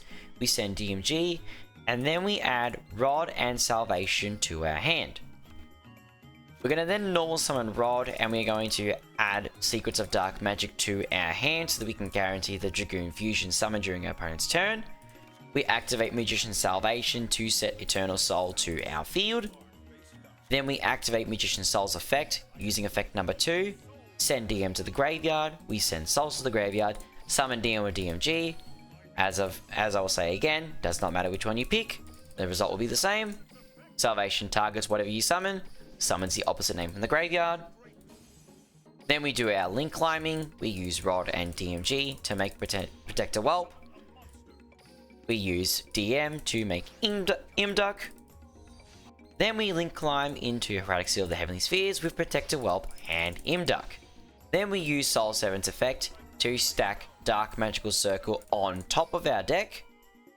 We banish Soul 7 to draw 2 cards. Then we activate Dark Magical Circle and grab whatever you possibly can, if you can. We got a Dark Magician, which works out nicely, so we got a discard. Sort these two, set Secrets of Dark Magic, and we pass turn. So now, just like the 1.5 card combo, we now have our guaranteed Circle Banish. So we didn't have to rely on drawing into it with Soul 7 through random cards. And we still got a bunch of cards in our hand that we can utilize. If you pretend that these are like hand traps like Droll and Lockbird, DD Crow, or even Effect Veiler, you can use these to maximum efficiency. And just like our 1.5 card combo, we activate Eternal Soul to summon DM. We will also go Heraldic Seal of the Heavenly Spheres to bounce a card, so we'll bounce the face-up monster. We'll summon DM from our graveyard. Heraldic Seal of the Heavenly Spheres will activate its effect. We use Magician's Salvation, to target DM, and then we use Dark Magical Circle to banish whatever's on the field. And if our opponent has additional cards on the field, Grand Tusk Dragon, when it's summoned from the deck, will take care of that problem for us. So we summon DMG, we summon Grand Tusk, and we'll pretend our opponent's got a card on the field, but we'll have to pop one of our own, so we'll pop Salvation. Just as an example, we won't pick another card. We use Rod's effect. GBDMG, very important. This way, Grand Tusk Dragon's effect will go through, and if your opponent has 3 Unregulars or something like that to negate a card effect, Grand Tusk Dragon will be protected from that. Then we use Secrets of Dark Magic to fusion summon Red Eye's Dark Dragoon during our opponent's turn for our additional negate, or for our additional interruption, as you would call it. It is exactly the same as the 1.5 card combo, but it guarantees that we have Circle on our field, so we've got even more interruptions for our opponent to deal with. If you like, you can swap Dark Magical Circle for Dark Magic Expanded. That way you can protect your Eternal Soul from blowing up. You can also make it unrespondable, as well as your secrets unrespondable, so that when you make Red Eye's Dark Dragoon, your opponent can't negate Secrets of Dark Magic and the Fusion Summon will go through. Now, if you would prefer to Ritual Summon Illusion of Chaos rather than using Dragoon and Magician's combination, you can use this card combo instead. It does require Rod, Illusion of Chaos, Salvation, and Secrets in your hands, but a combination of the 4 cards. One of them has to be a Dark Spellcaster. In this example, we have Rod, we have Secrets, so our combo is ready to go. So we'll activate our skill, we will reveal Rod in our hand, and we'll shuffle back a random card, sending DMG to the graveyard, and we will add Illusion of Chaos and Magician's Salvation to our hand. We're going to activate Magician's Rod. We're going to normal summon Magician's Rod first, then we're going to activate Rod's effect to grab Soul Servant to it from our deck to our hand. Then we use Illusion of Chaos's effect to add Magician's Souls to our hand, and we have to put back the other random card that we had in our starting hand. Now we have all the combo pieces necessary to pull off this combo. We activate Magician's Salvation, and we set Eternal Soul to our field. We use Magician's Soul's effect using the second effect, sending DM to the graveyard, and then we summon DM or DMG from our graveyard. Again, doesn't matter which one you pick, both will result in the same result. Salvation's effect activates targeting whatever you summoned, so we'll summon DMG since we summoned DM. Next, we're going to go for IP Masquerena with Rod and DMG. Then we activate Secrets of Dark Magic to Ritual Summon, and we use Dark Magician as the entire tribute, summoning Illusion of Chaos in defense position. Now we have one more card left in hand. We activate Soul Servant, stack Circle on top of our deck. We banish Soul Servant and draw 2 cards. Then we activate Dark Magical Circle and grab whatever you possibly can. Doesn't matter what you grab, we'll grab this.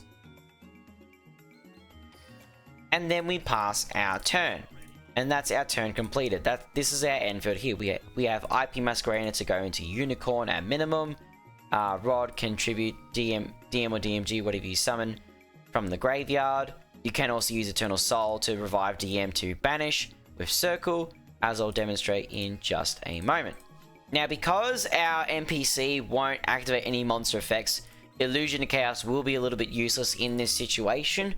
But what can happen if your opponent activates a monster effect, you can use Illusion of Chaos, bounce itself back to the hand, summon DM from the graveyard, use Rod to tribute DM, and then add Rod back to hand.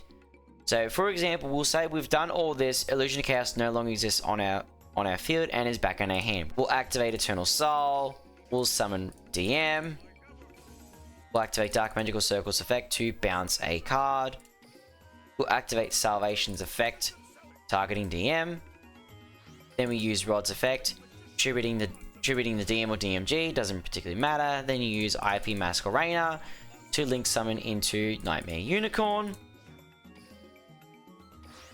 And now that we have Rod in our hand for a discard, we use Nightmare Unicorn's effect, discarding Rod, targeting the card on the field, and shuffling it into the deck. If you prefer to use the combination negate instead of the circle banish, you can stack Magician's combination instead, set combination, and that way, when you use Illusion of Chaos's monster negate after you summon DM, you can then use combinations negate for a further interruption, and then you can use IP Masquerena with the DM or with the DMG that you summon. Salvation can summon DM from the graveyard, Rod tribute DM, and then or DMG, and you've got a card in hand for discard follow to use Nightmare Unicorn's effect, but you've also still got material on the field to make Nightmare Unicorn. So that's another option you have there as well. Now, if you're not particularly fond of making Dragoon during your opponent's turn and doing all that complicated setup, you can make it a lot simpler. This combo only requires Rod and Timaeus, Salvation and Souls, a combination of the 4 cards. Here we have Souls and Timaeus, which makes this a bit easier. So we're going to activate our skill, reveal Souls. You have to have a Dark Spellcaster in hand for this combo to work. We'll put back any random card, we'll put back Soul Servant, we'll send DMG, and we will add Rod and Salvation to our hand. First, we're going to normal summon Rod, and then we are going to add Soul Servant to our hand. Then we're going to activate Magician Salvation and set Eternal Soul to our field. We're then going to use Magician Soul's effect, the second effect. We're going to dump DM into the graveyard, send Souls to the graveyard, and summon either DM or DMG. Doesn't matter which one you pick, both will result in the same field.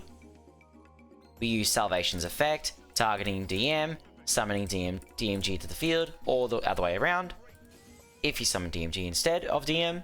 We are then going to go for Rod and DMG into IP Masquerena.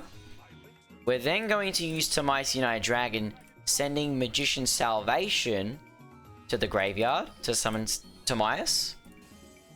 We are then going to use Timaeus' effect to make Red Eye's Dark Dragoon. Now we can use Soul Servant's effect, stacking Magician's combination to the top of our deck. We are then going to banish Soul Servant and draw 2 cards. We will then set Magician's combination and pass. And what we'll do immediately in the draw phase, we will activate Eternal Soul, summon DM from our graveyard, and we will not activate Magician's Rod's effect, very important. This way, what we have on our field, we've got IP Masquerena to go into Nightmare Unicorn, we have Combinations Negate live ready to go, we also have Dragoons Negate ready to go for our opponent. If you prefer not to use combination, you can swap the combination stack with Circle instead, and you'll have Circle for an interruption. That way you won't have to keep Dark Magician on the field for a negate, you can just use IP and Dark Magician straight away to go into Nightmare Unicorn or something like that. Now this does mean that when you use IP Masquerena, you won't have the Rod as your discard, so you will need to rely on whatever you've got in your hand. This also does affect Dragoon, as you'll need to discard whatever you have in your hand to use the negate. If you happen to use combination, you will need to tribute the DMG that you summon with Rod, and then add Rod to your hand for an extra card in hand. That way, after you've used both cards for Dragoon and Nightmare Unicorn, you've still got Rod in your hand for your following turn to continue some plays and win the duel. So in this example, before the end of the main phase, we're just going to use IP. We can't use combinations effect. We're going to go IP using DM, not Dragoon. Leave Dragoon on the field. Nightmare Unicorn discards a card, targets Kyber's monster, and puts it back into the deck.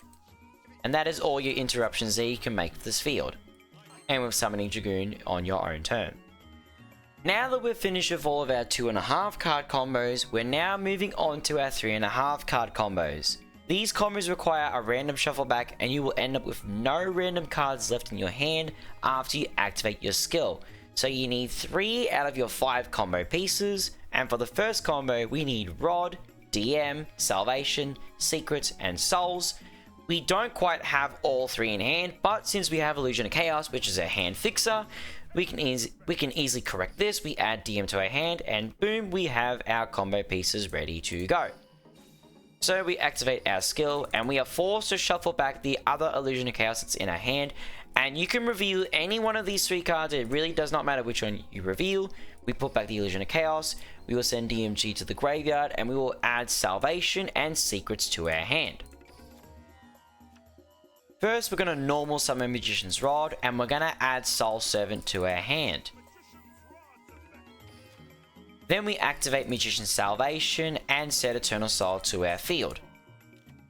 Then we use Magician's Soul's effect, using the second option, sending DM to the graveyard, and summoning DM from the graveyard, or DMG, doesn't matter which one. Yet again, we use Salvation's effect, targeting DM. Then we summon DMG from our graveyard, or DM, depending on if you summon DMG with Soul's effect. Then we use Rod and either DM or DMG to make IP Masquerena. It really does not matter which one you pick.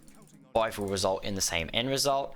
We activate Secrets of Dark Magic to fusion summon using DM and either DMG or we use either DMG on the field or DM on the field and DM in your hand. As long as you've got 2 spellcasters, you're ready to go. Like so. And this is the reason why we've got the Dark Magicians on the field. We have Soul Servant, we activate Soul Servant, and we put Dark Magical Circle on top. We then use the Dark Magician's effect to draw Circle. We activate Circle, have a look at the top 2, grab anything we possibly can. We've got an Expander, we can grab that. Reorder the last 2 cards to whatever you want. Banish Soul Servant, draw 2. And then you set anything if possible. Now, if you didn't happen to draw anything, you can just pass turn. And this way you have IP Masquerena on field for Nightmare Unicorn. You also have the Dark Magicians to draw and set a card if you possibly can. You have Eternal Soul to revive DM from your graveyard, to use the Circle Banish. You can also use Magician's Salvation to revive DMG from the graveyard. You can use Rod to tribute DM. And if you happen to run Underworld Goddess, you can use IP, the Dark Magicians, DMG, and 1 monster on your opponent's field to make Underworld Goddess of the Closed World. It is another option that you have there if you do run this card. So we'll demonstrate now. We'll just switch on. We'll just wait until Kyber does something. He doesn't summon an effect monster. Unfortunately, he does have effect monsters in his deck. I have seen before. So we've got the end of main phase. What we can do, we'll just go Eternal Soul, revive DM. We use the Dark Magician's effect first to draw. We activate Circle to banish the back row. We use Salvation to target DM. We don't use IP yet. We summon DMG. Our Circle will banish. We draw a card. Then we use Rod's effect to tribute DM. And if your opponent happened to summon an effect monster to the field, you can use IP Masquerena to make Underworld Goddess. but since we don't have an effect monster on the opponent's field, we have to make Nightmare Unicorn, so we use IP and DMG, keeping the Dark Magicians on the field for another draw, and then we just add Rod to hand, discard whatever, or Rod, depending on what you want to discard, and shuffle back one card on your opponent's field. Now, if you prefer to not use Circle, you can instead use Magician's Combination as an additional negate. What you would need to do, however, you would need to hold off on using Magician's Salvation right away when you summon DM. You would need to use Combination first to summon DMG, then you use Salvation to summon DM, and then you can use IP Masquerena using IP, the Dark Magicians, DMG, and one effect monster on your opponent's field to make Underworld Goddess of the Closed World. Or you can just simply make Nightmare Unicorn using IP and DMG. You would tribute DM with Rod that's in the graveyard and perform combos that way instead. Another thing you could do instead, if you have Dark Magic Expanded instead of Circle, you can make the Dark Magicians completely unaffected. You can also protect your spells and traps from being destroyed, and they become unrespondable as well.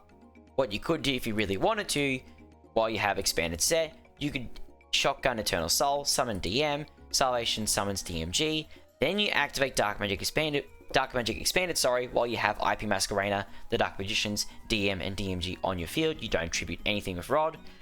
All your Dark Spellcasters will be unaffected, and IP will have plenty of materials for whatever you need to link summon. So that is another option you can take as well.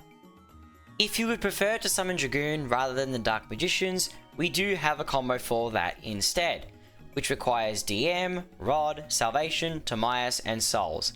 Currently we have DM, Souls, and Salvation in our hand, so we can perform this combo easily. So what we do, we activate our skill, reveal either Souls or DM, does not really matter. We put back the random card in our hand, we send DMG to the graveyard, and we grab Rod and Timaeus. And these are all the cards in our hand that we need for our combo. So first we're going to normal summon Magician's Rod, and we're going to use Rod's effect to add Soul Servant to our hand. We're then going to activate Salvation, and we're going to set Eternal Soul to our field.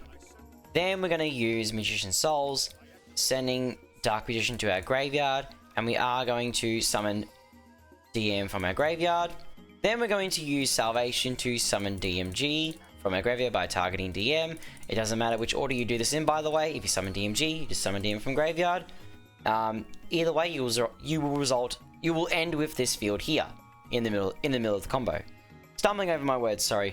Doesn't matter which monster you summon from the graveyard, as I've said with previous combos, the end result will be the same with this field we've got here. Then we use Rod and DMG to make IP Masquerena.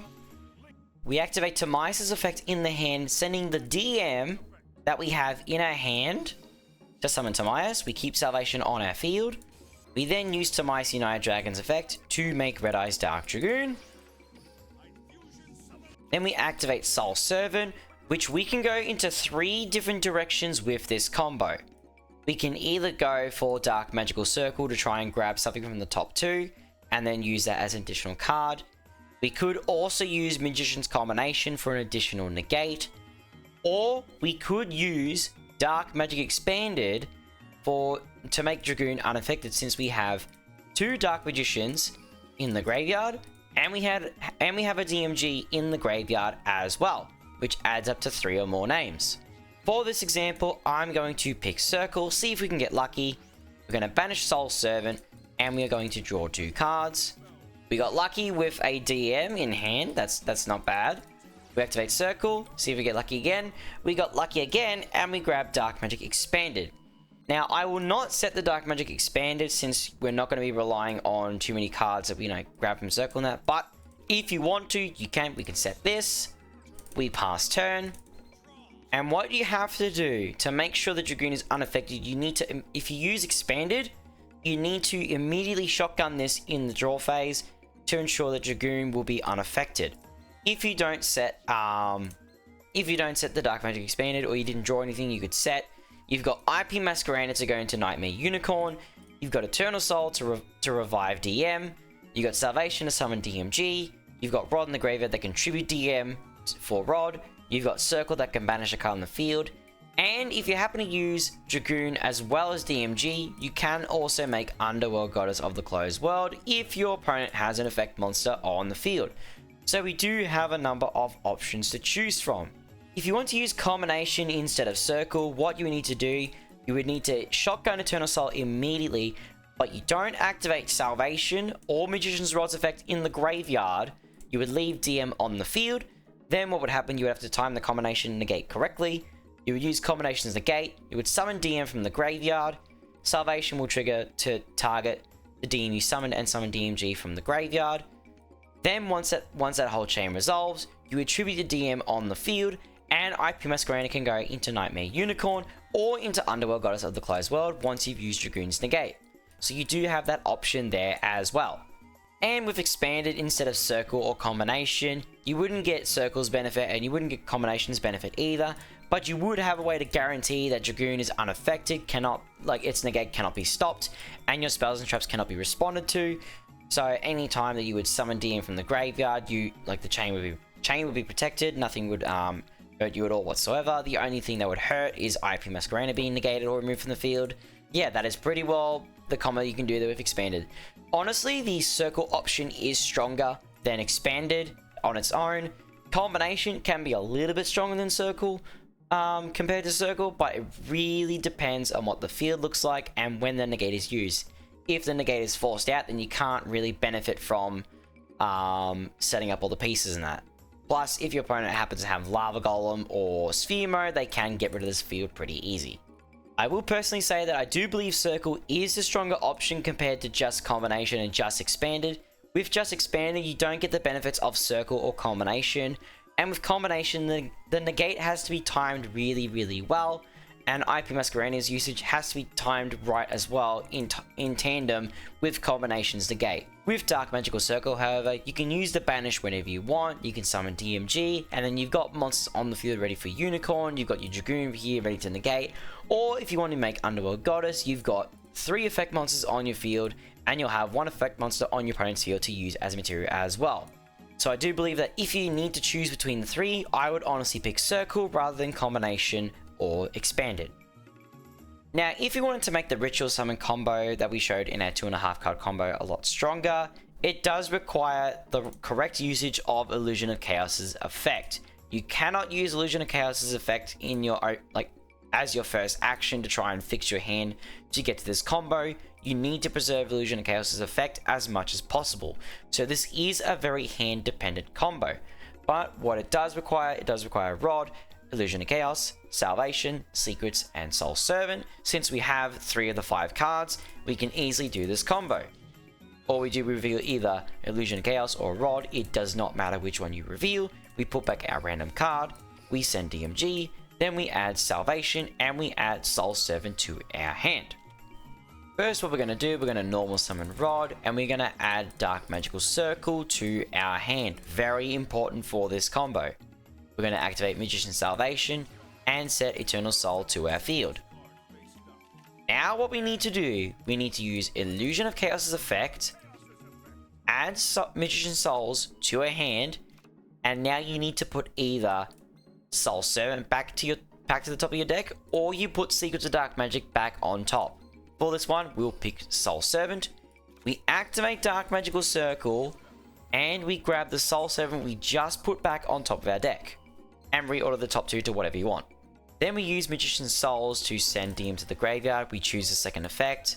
So dump DM, send Souls, summon DM from our graveyard or DMG, does not matter. Once again, Salvation's effect targets whatever you summoned. Summon the opposite name from your graveyard. We then go Rod and DMG into IP Masquerena. We then use Secrets of Dark Magic to Ritual Summon Illusion of Chaos, putting Illusion of Chaos in defense position.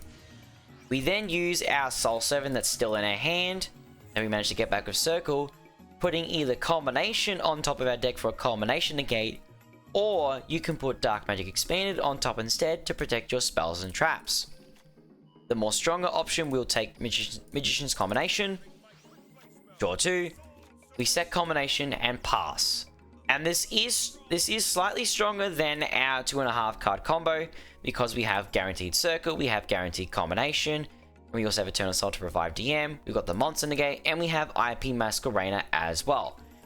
You will notice there is only one card in hand left, so this can be a hand trap you can use, or it's a discard for IP Masquerader.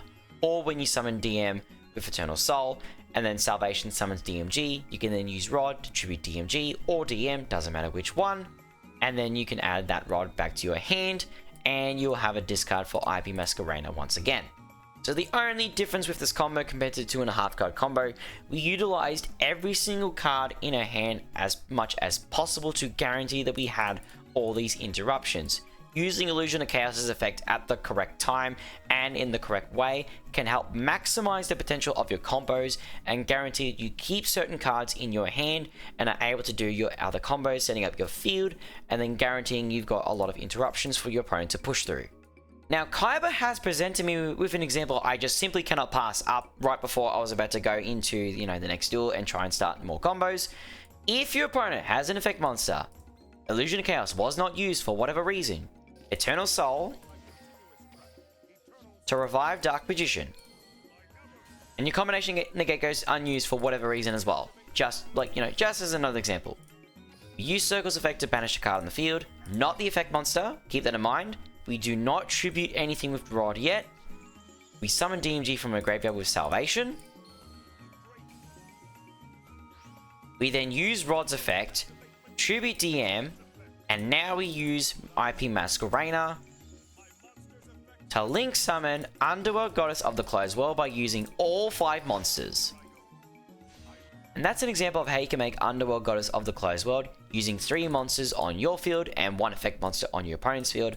IP Masquerader is a link too, and Underworld Goddess of the Closed World only requires 4 or more effect monsters, so IP Masquerader can count as 2 materials. So we have the 2 link arrows here, Illusion of Chaos and DMG count as these 2 arrows here, so we got 1, 2, 3 materials, and then we use the 1 effect monster on the opponent's field to count as the last link arrow, and we have all the requirements for our link summon.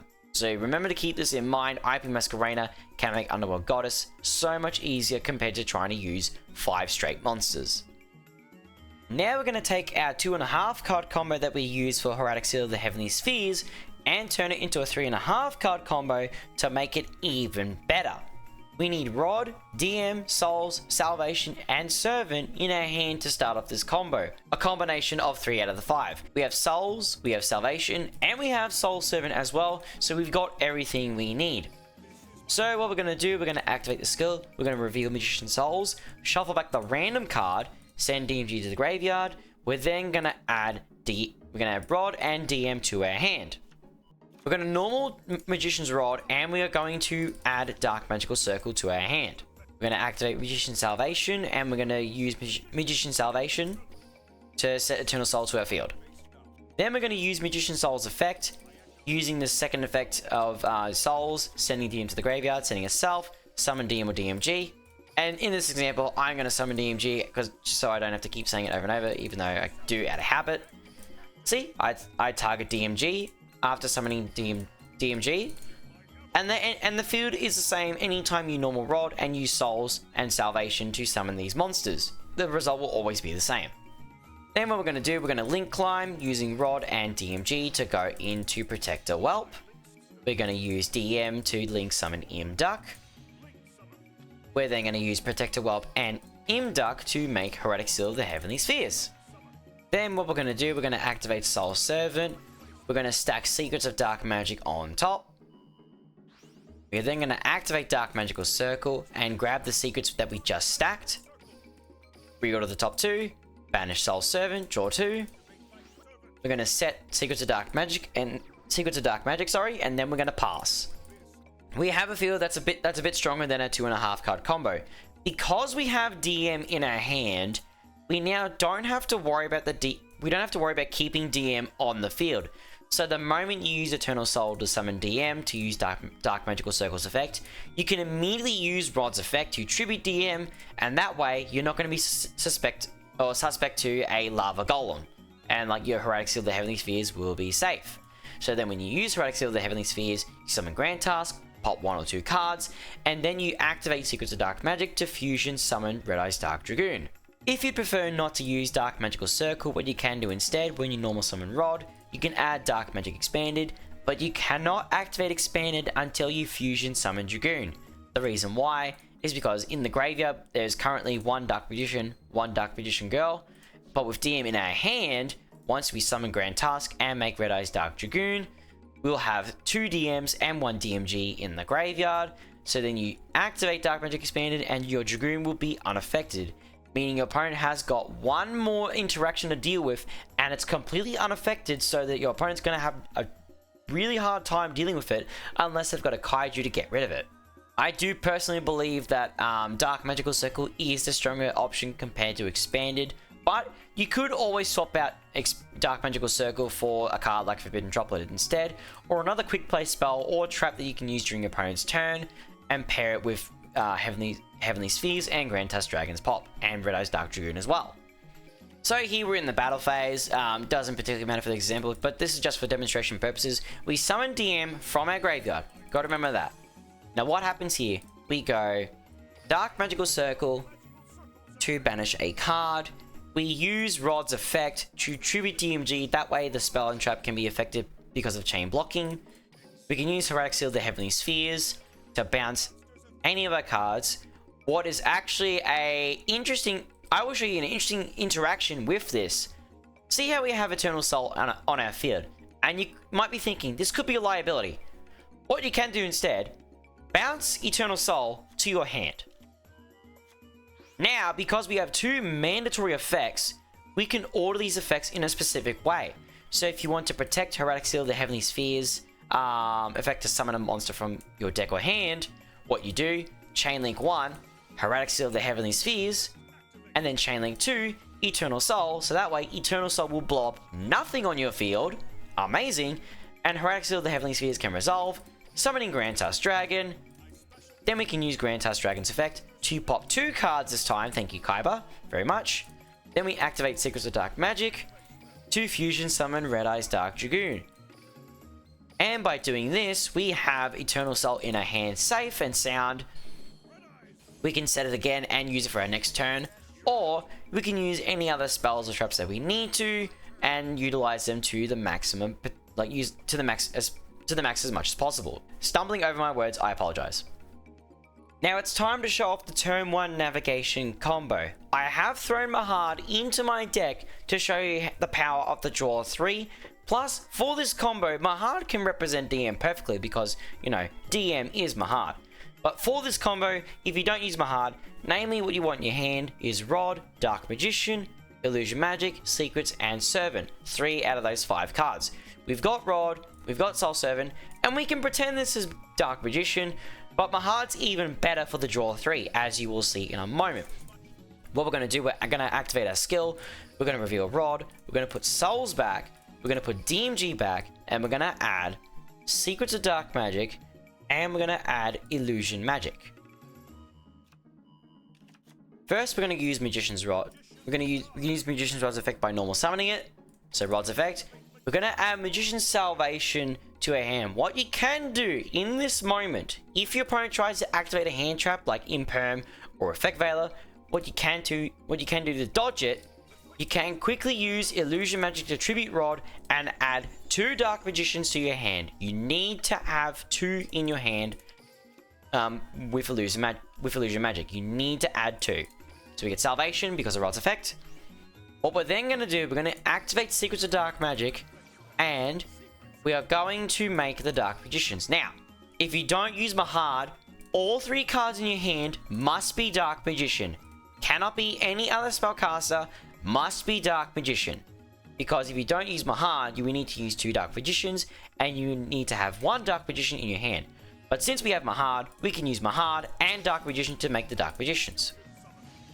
Alright, now what we need to do, we need to activate Magician's Salvation first. We got to get that out of the way. And we set Eternal Soul to our field. Now, we do not activate the effect of the Dark Magicians yet. We activate Soul Servant. And we have to stack Magician Navigation to the top of our deck. This is very important. This is how the turn 1 navigation combo starts. And then you activate the Dark Magician's effect to draw the card that you just stacked. Now, this is a very critical choke point of this combo.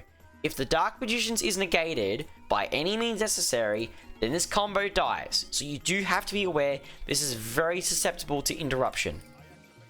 There is luck involved with this combo. So now that the navigation is live, what we're gonna do, we're gonna activate navigation. We're gonna summon Dark Magician. We're going to summon a tuner monster, Fortune Lady Past, from our deck. And then we're gonna use Salvation's effect to target DM and summon DMG to our field. And now what we're going to do, we are going to Synchro Summon Excel Synchro Stardust Dragon by tuning Fortune Lady Past with Dark Magician. Once you've Synchro Summoned Excel Synchro Stardust Dragon, activate its effect, target a Fortune Lady Past in your graveyard, and special summon it to your field. This is a Synchro common you can perform if you happen to have a spell card in your hand and you summon a monk to your field. You can set up some rank 4 Xyz plays instead.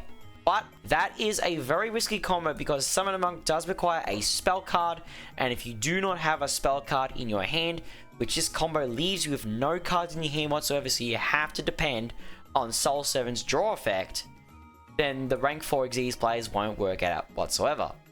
But now that we've got Excel Synchro Stardust Dragon on the field ready to go, and Fortune Lady Past, we can Synchro Summon Stellar Wind Wolfrate during our opponent's turn. Now what we'll do here, we'll link summon IP Masquerena by using Dark Magician Girl and the Dark Magicians. So we have that there. We are going to banish Soul Servant to draw 3 cards. And this is where a luck factor comes in. Now this is a very lucky hand. Whatever you get in your hand, you do whatever you wish. But we're going to pretend like, oh, we drew absolutely nothing whatsoever. Like, nothing good whatsoever. Just all monsters we've already used. Souls, Rod, maybe even like Apprentice. We can't really summon it. Or just something like 2 copies of Rod, 1 copy of Souls, and we can't summon them whatsoever. So this would be our end field here. We would have Excel Synchro Stardust Dragon to go into Stellar Wind Wolfrate. You would also have IP Masquerena to go into Nightmare Unicorn at minimum, because you can use Eternal Soul to summon DM. So what we're going to do, we're going to pretend we drew absolutely nothing whatsoever. We're going to end our turn here. Now that our opponent has a monster on the field, what we can do, we can use Excel Synchro Stardust Dragon's effect. You can use it anytime during your opponent's main phase. You need to have Stardust Dragon in your extra deck for this to work. So you Synchro Summon Stardust Dragon because special summoning Stardust Dragon is treated as a Synchro Summon. Then you Synchro Summon Stellar Wind Wolfrate. Now you have a Synchro monster that's completely unaffected by your opponent's activated effects, thanks to Excel Synchro Stardust Dragon. And as explained earlier, once Wolfrate hits 4000 attack or higher, you can shuffle this monster and all monsters your opponent controls into the deck, making it a very devastating, uninterrupted interruption. But keep in mind, if the Dark Magician's is negated and cannot draw Magician Navigation, then this whole combo fails. There are multiple fail points with this combo, and there is a lot of luck involved. And if any one of those points fails, you won't be able to pull off this combo successfully. So you really need to keep this in mind. This is a very luck-based combo, but sometimes high risk can be high reward. Now we're going to move into a couple of combos involving Apprentice Illusion Magician and Magician Navigation. Now there's only 2 good combos I could come up with these cards, as once you start involving discards, that's when combos become really tight, and then you have to start depending on whatever you draw from your deck. These combos require a random shuffle back with no random cards left in hand after you activate your skill, and they require 1 discard to summon Apprentice Illusion Magician. So this first combo involves Apprentice Illusion Magician, Circle, Souls, Salvation, and Servant. We have 3 of the 5 cards in our hand, so what we're going to do, we're going to activate our skill, we're going to reveal Apprentice Illusion Magician, we're going to put our random card back, we're going to send DMG, and we're going to add Souls and Servant. What we're going to do first, we're going to activate Magician Salvation and set Eternal Soul to our field. Then we're going to use Magician Soul's effect, choosing number 2, sending DM to the graveyard, send itself to the graveyard, summon DM or DMG from your graveyard, use Salvation, target whatever you summon the opposite name from your graveyard. Then what you need to do, you need to use Soul Servant's effect, stack Magician Navigation on top of your deck, very important. You need to activate Dark Magical Circle to look at the top 3, grab Magician Navigation that you stacked on top, reorder the 2. Then what you need to do, discard Magician Navigation to summon Apprentice Illusion Magician. Use Apprentice Illusion Magician's effect to add DM from your deck to your hand. Then you can banish Soul Servant and draw 2 cards. Then you can link summon IP Masquerena by using DMG and Apprentice. And this is our combo here where we end with IP Masquerena. We have DM on the field ready for our Magician Navigation negate. You can also use Eternal Soul to summon DM from our hand for a circle banish. And if you do happen to draw into Magician's Rod, you can normal summon Magician's Rod and do some further combos, like using Secrets of Dark Magic to make the Dark Magicians, or grabbing Dark Magic Expanded, or grabbing Magician's Combination, and so on and so on. But it really depends on drawing into these cards specifically. If you don't draw into these cards specifically, then this is all you're going to get for your interruptions. You need to keep in mind that this version of this combo is very draw dependent. If you got no Rod, no Combination, no Expanded, then this is all you're going to get. If you prefer to use Heretic Seal of the Heavenly Spheres and you want Rod as part of your combo, we have a combo that can do just that. What you need is Apprentice, Navigation, Souls, Rod, and Servant in your hand, any 3 of the 5. We've got Apprentice, we've got Servant, we've got Souls, and we have Magician Navigation, a perfect hand. So what we can do, we can activate our skill, reveal any of our Dark Spellcasters, put back any of our cards, so we'll put back Navigation as an example, send DMG, we grab Rod, and we grab back the Navigation that we put back. Then what we do, we normal summon Rod, and we add Magician Salvation to our hand, like so. Then we activate Magician Salvation and set Eternal Soul to our field. We use Apprentice Illusion Magician, discarding Magician Navigation, summoning itself to the field. Then we activate Apprentice's effect to grab DM from our deck. Then we link summon Protector Whelp of the Destruction Swordsman, using Apprentice and Rod. Then we use Magician Soul's effect, choosing effect number 2, sending DM to our graveyard, sending Souls to the graveyard, summoning DM or DMG. Now, very important, you must summon DM to the middle, because if you want to use Magician Salvation's effect, you can't summon DMG to the middle. If you summon DMG to the middle, then you will not be able to make Heretic Seal of the Heavenly Spheres. You'll see why in just a second. So we're going to go Salvation target DM, summon DMG. We're going to link summon MotDaC. And see, MotDaC is summoned automatically to the middle.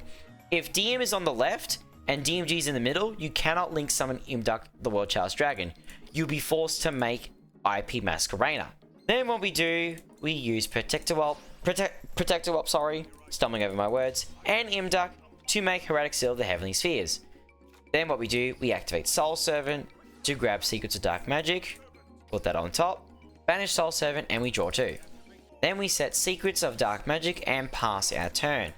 Now, very important, we have Magician Navigation in the graveyard, which is why we added Salvation to our hand, and we cannot add any other card with Rod. We have to add Salvation or Eternal Soul, but preferably Salvation, so that way you can get additional benefits. We need to activate Eternal Soul immediately, summon DM, sorry. Then we use Rod's effect and tribute DMG for a Rod discard. Now our Magician Navigation effect is live. We have DM on the field for when we make Red Eyes Dark Dragoon, and we got Heretic Seal of the Heavenly Spheres as well. Now this is a bit more of a convoluted combo and is more susceptible to Lava Golem in this instance. And if your opponent happens to get rid of Eternal Soul, then you will end up losing your Navigation negate, and you can end up losing Heretic Seal of the Heavenly Spheres as well. And it seems like I forgot to include Grandtusk Dragon in my deck, but you can pretend this is Grandtusk Dragon. Grandtusk Dragon pops 1 or 2, Then you use Secrets of Dark Magic to make Red Eye's Dark Dragoon, like so. And that's pretty well it for the Apprentice and Navigation combos. The reason being is that because you have to discard a card, and Navigation is preferably the only card you want to discard, it can make the combos really, really tight. Plus, you need to have DM on the field, and it can be very hard to set up very reliably and get into your other monsters and that. IP Masquerena is a good choice for setting this all up. Though you will need to keep DM on the field if you possibly can, so that Navigation is live. And yeah, it can be rough to summon and set up, but it can be worth it depending on what meta you're in and what decks you're facing. Now, what if you were to draw the God Hand? The hand so perfect that it has the potential to create the craziest M field with IP Dragoon, Circle combination, and Eternal Soul ready to go. This combo is very, very specific and is the only 4.5 card combo I will be showing off, because it requires you to mandatorily shuffle back Illusion of Chaos after you've used it with Circle. What you need for this combo, you need Illusion of Chaos, you need either Circle or Rod, and you need Timaeus, Souls, Dark Magician, or Soul Servant. Any combination of those cards. But you must have Illusion of Chaos and Circle or Rod in your hand to perform this, and the other two pieces must be the remaining pieces of the combo. So what we're going to do, you're going to have to hold on for this one. It's going to be a long one. We're going to go for Magician's Rod, and we have to add Circle no matter what. We cannot add anything else right now. What we need to do now, Illusion of Chaos is going to search our missing monster piece, which is Timaeus. We add Timaeus, and important, we have DM in hand, we must put DM back. Now we activate Dark Magical Circle, and we must add the Dark Magician that we just put back. Doesn't matter about the order of the last two cards. Now we must activate the skill, and we have to reveal any card, doesn't matter. You must put back Illusion of Chaos, no matter what. We send Dark Magician Girl, we grab Salvation, and we grab Soul Servant. We activate Salvation and set Eternal Soul to our field. We then activate Magician Soul's effect, sending DM to the graveyard, and summoning DM or DMG to the field, and then use Salvation's effect to summon the opposite name from the graveyard. And you will have a field like so. Now, there are different ways you can go about this. If you don't want IP, you can use Timaeus' effect to send Rod to the graveyard and make Dragoon with the DM on the field. But for this scenario, we are going to make IP Masquerena. We're going to use Rod and DMG. Now, we're going to use Timaeus' effect. We're going to send Salvation to the graveyard, not the DM in our hand. We need it in our hand. Now we activate Timaeus' effect, and we summon Dragoon. If you want to use Magician's combination, you should use the Dark Magician that's in your hand as material. If you don't want to use Magician's combination, however, and would rather have Dark Magic expanded, then you should get rid of the Dark Magician that is on your field and keep the one in your hand as discard fodder for Dragoon's Negate. What we're going to do, because we want to use combination, we're going to use the DM in our hand. Now what we're going to use Soul Servant to stack Magician's combination on top. We're then going to banish Soul Servant and draw 2 cards. And we have to set the combination. Now, I'm not going to pass turn to Kaiba. But what we have here, we have IP Masquerena ready to go into either Unicorn, or once we summon DMG with combination, we can make Underworld Goddess of the Closed World. We have Combinations Negate ready to summon DMG from the graveyard. We have Eternal Soul ready to summon DM from the graveyard for Circle's Banish effect. We also have Dragoon's Negate effect with a discard in hand for it. And we can also use Rod's Graveyard effect to tribute a DM that's on our field that we summon with Eternal Soul for another discard if we happen to make Nightmare Unicorn instead. This is a very complicated field. It's got a lot of interactions, and it does require the perfect hand. But when this combo can be pulled off, if you can possibly pull this combo off, it is very, very satisfying to have all of the pieces ready to go that your opponent has to play through every single one and still find a way to OTK you if they want to win the duel. Because you can still recover with Rod, you can recover with combinations, Graveyard Effect to pop a card on the field. Dragoon can't be targeted or destroyed. Like, you've got a lot of options here ready to go. So it's a very, very hefty field, but do not expect to pull this off often, as it is a very hand-specific combo, and it is a very specific combo you have to pull off in a certain way. If any piece gets interrupted, you will not end with this field whatsoever. But this is one hell of a combo to show off, and I do love trying to make this combo whenever I possibly can. Now we're moving on to some turn 2 OTK card combos. For these combos, there won't really be any specific amount of cards required, but I'll show you a few different combos that you can perform potentially when you're going second, so you can try and break apart your opponent's field and OTK your opponent.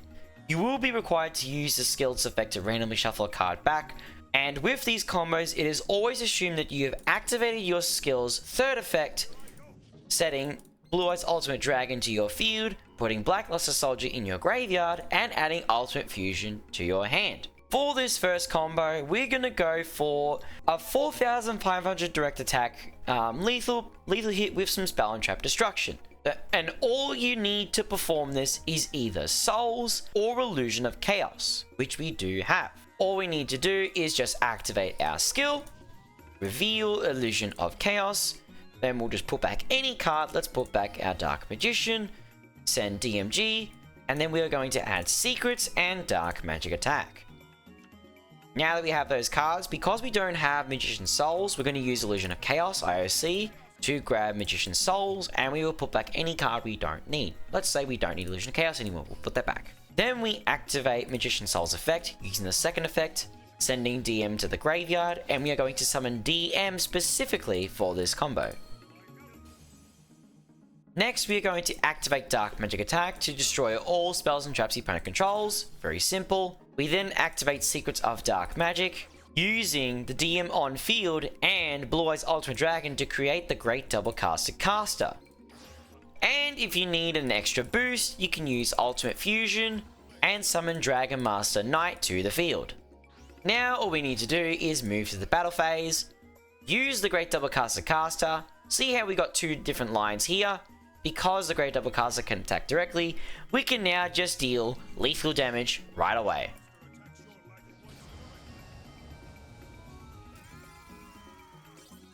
And that is one example of how you can use the Great Double Caster Caster to bypass a bunch of your opponent's monsters and attack directly for game.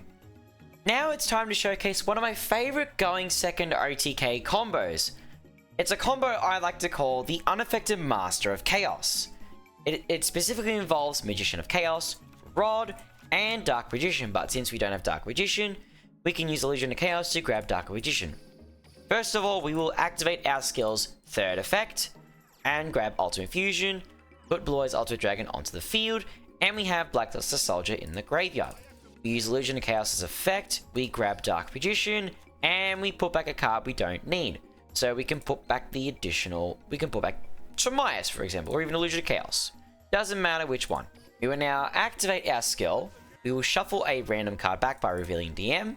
Let's put back this one, this Rod. We'll send DMG. Then we will add Secrets of Dark Magic and Dark Magic Expanded. Very important. Now, what we need to do, Magician's Rod, we will add Dark Magic Attack to our hand, in case the opponent's got back row. If the opponent might have back row, we've got Dark Magic Attack ready to wipe the opponent's spells and traps. Now, here is the chain you need to watch for. We have Magician's Rod on the field, and we have Dark Magician Girl in the graveyard. Because we have a Dark Spellcaster on the field, this card is allowed to be activated, because there is a Dark Spellcaster on the field to grant 1000 attack. So what we do now, we turn this on, activate Dark Magic Expanded as Chainlink 1, and if your opponent does nothing here, activate Secrets of Dark Magic as Chainlink 2. Now what's going to happen, your opponent may not realize, if they let this go through, if we use Magician of Chaos and Dark Magician to fusion summon, watch what happens.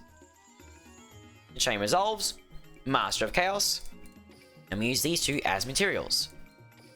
Make sure you summon Master of Chaos to the extra monster zone. Now, remember, Expanded is now resolving.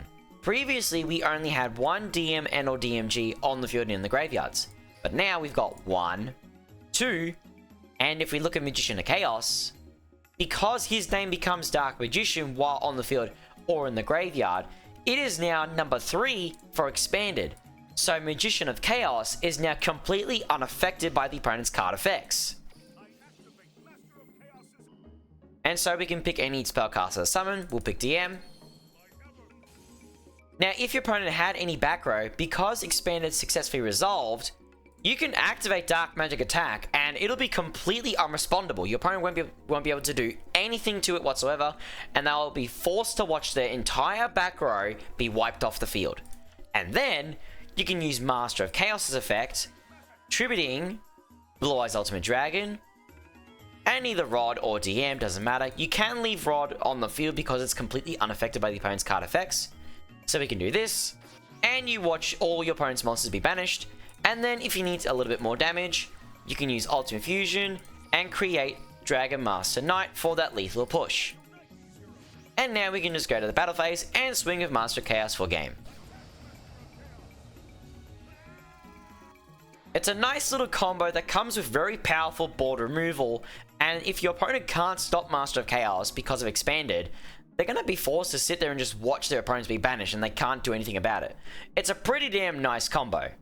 And I would have to say it is one of my favorite going second OTK combos to date. For our final going second OTK card combo, I did go first, and I did let Kaiba deal me some damage so I could demonstrate the combo. That's alright, we've taken a little bit of damage. We can come back from this though, very, very easily. Now, this combo makes an unaffected Dragoon. And all you need is Timaeus and DM in your hand. So first we're going to activate our skill's third effect, adding Ultimate Fusion to our hand, setting Blue Eyes Ultimate Dragon to the field, and putting Blackluster Soldier in our graveyard. Now, we do need Timaeus, but we have Illusion of Chaos, so we can easily fix that. We'll grab Timaeus United Dragon, and we'll put DMG back into the deck, and we will activate our skill to reveal any Dark Spellcaster. We'll reveal DM. We'll put back Illusion of Chaos, send DMG, and we need a second Dark Magician and Dark Magic Expanded. Now, I know I already had an Expanded in hand, but for the sake of examples, I wanted to pretend that the example I already had in my hand was just another random card, so that way, like, knowing I don't have to rely on drawing into it already, you can do it with just these cards. So what we'll do first, we'll use Timaeus United Dragon's effect, send DM to the graveyard, summon Timaeus. And we have Timaeus ready to go with its fusion effect. Now, if you happen to have Secrets of Dark Magic in your hand, like I already do, you can use Secrets if your opponent tries to stop Timaeus from fusion summoning. So what we're going to do, we're going to use Timaeus United Dragon's effect to make Dragoon with the other DM that we have in our hand. Now that we have Dragoon ready to go, what we can do, we can activate Dragoon's effect to pop a monster the opponent controls and burn him for damage equal to half its attack points. Then we chain Dark Magic Expanded here, as I just did there, to make Dragoon unaffected. So now when Expanded resolves, because there are 3 names in the graveyard, we'll give Dragoon 1000 attack, it'll be completely unaffected, and boom, you can pop the monster on the field. Plus, you still also have Ultimate Fusion in your hand if there is another face-up card you want to pop. So you can use Ultimate Fusion, we summon Dragon Master Knight, and then if the opponent had a face-up card in the field, the game would ask you to destroy a face-up card, and you'll pick yes, and then pop whatever you like. And then you can just go to battle phase and attack for game.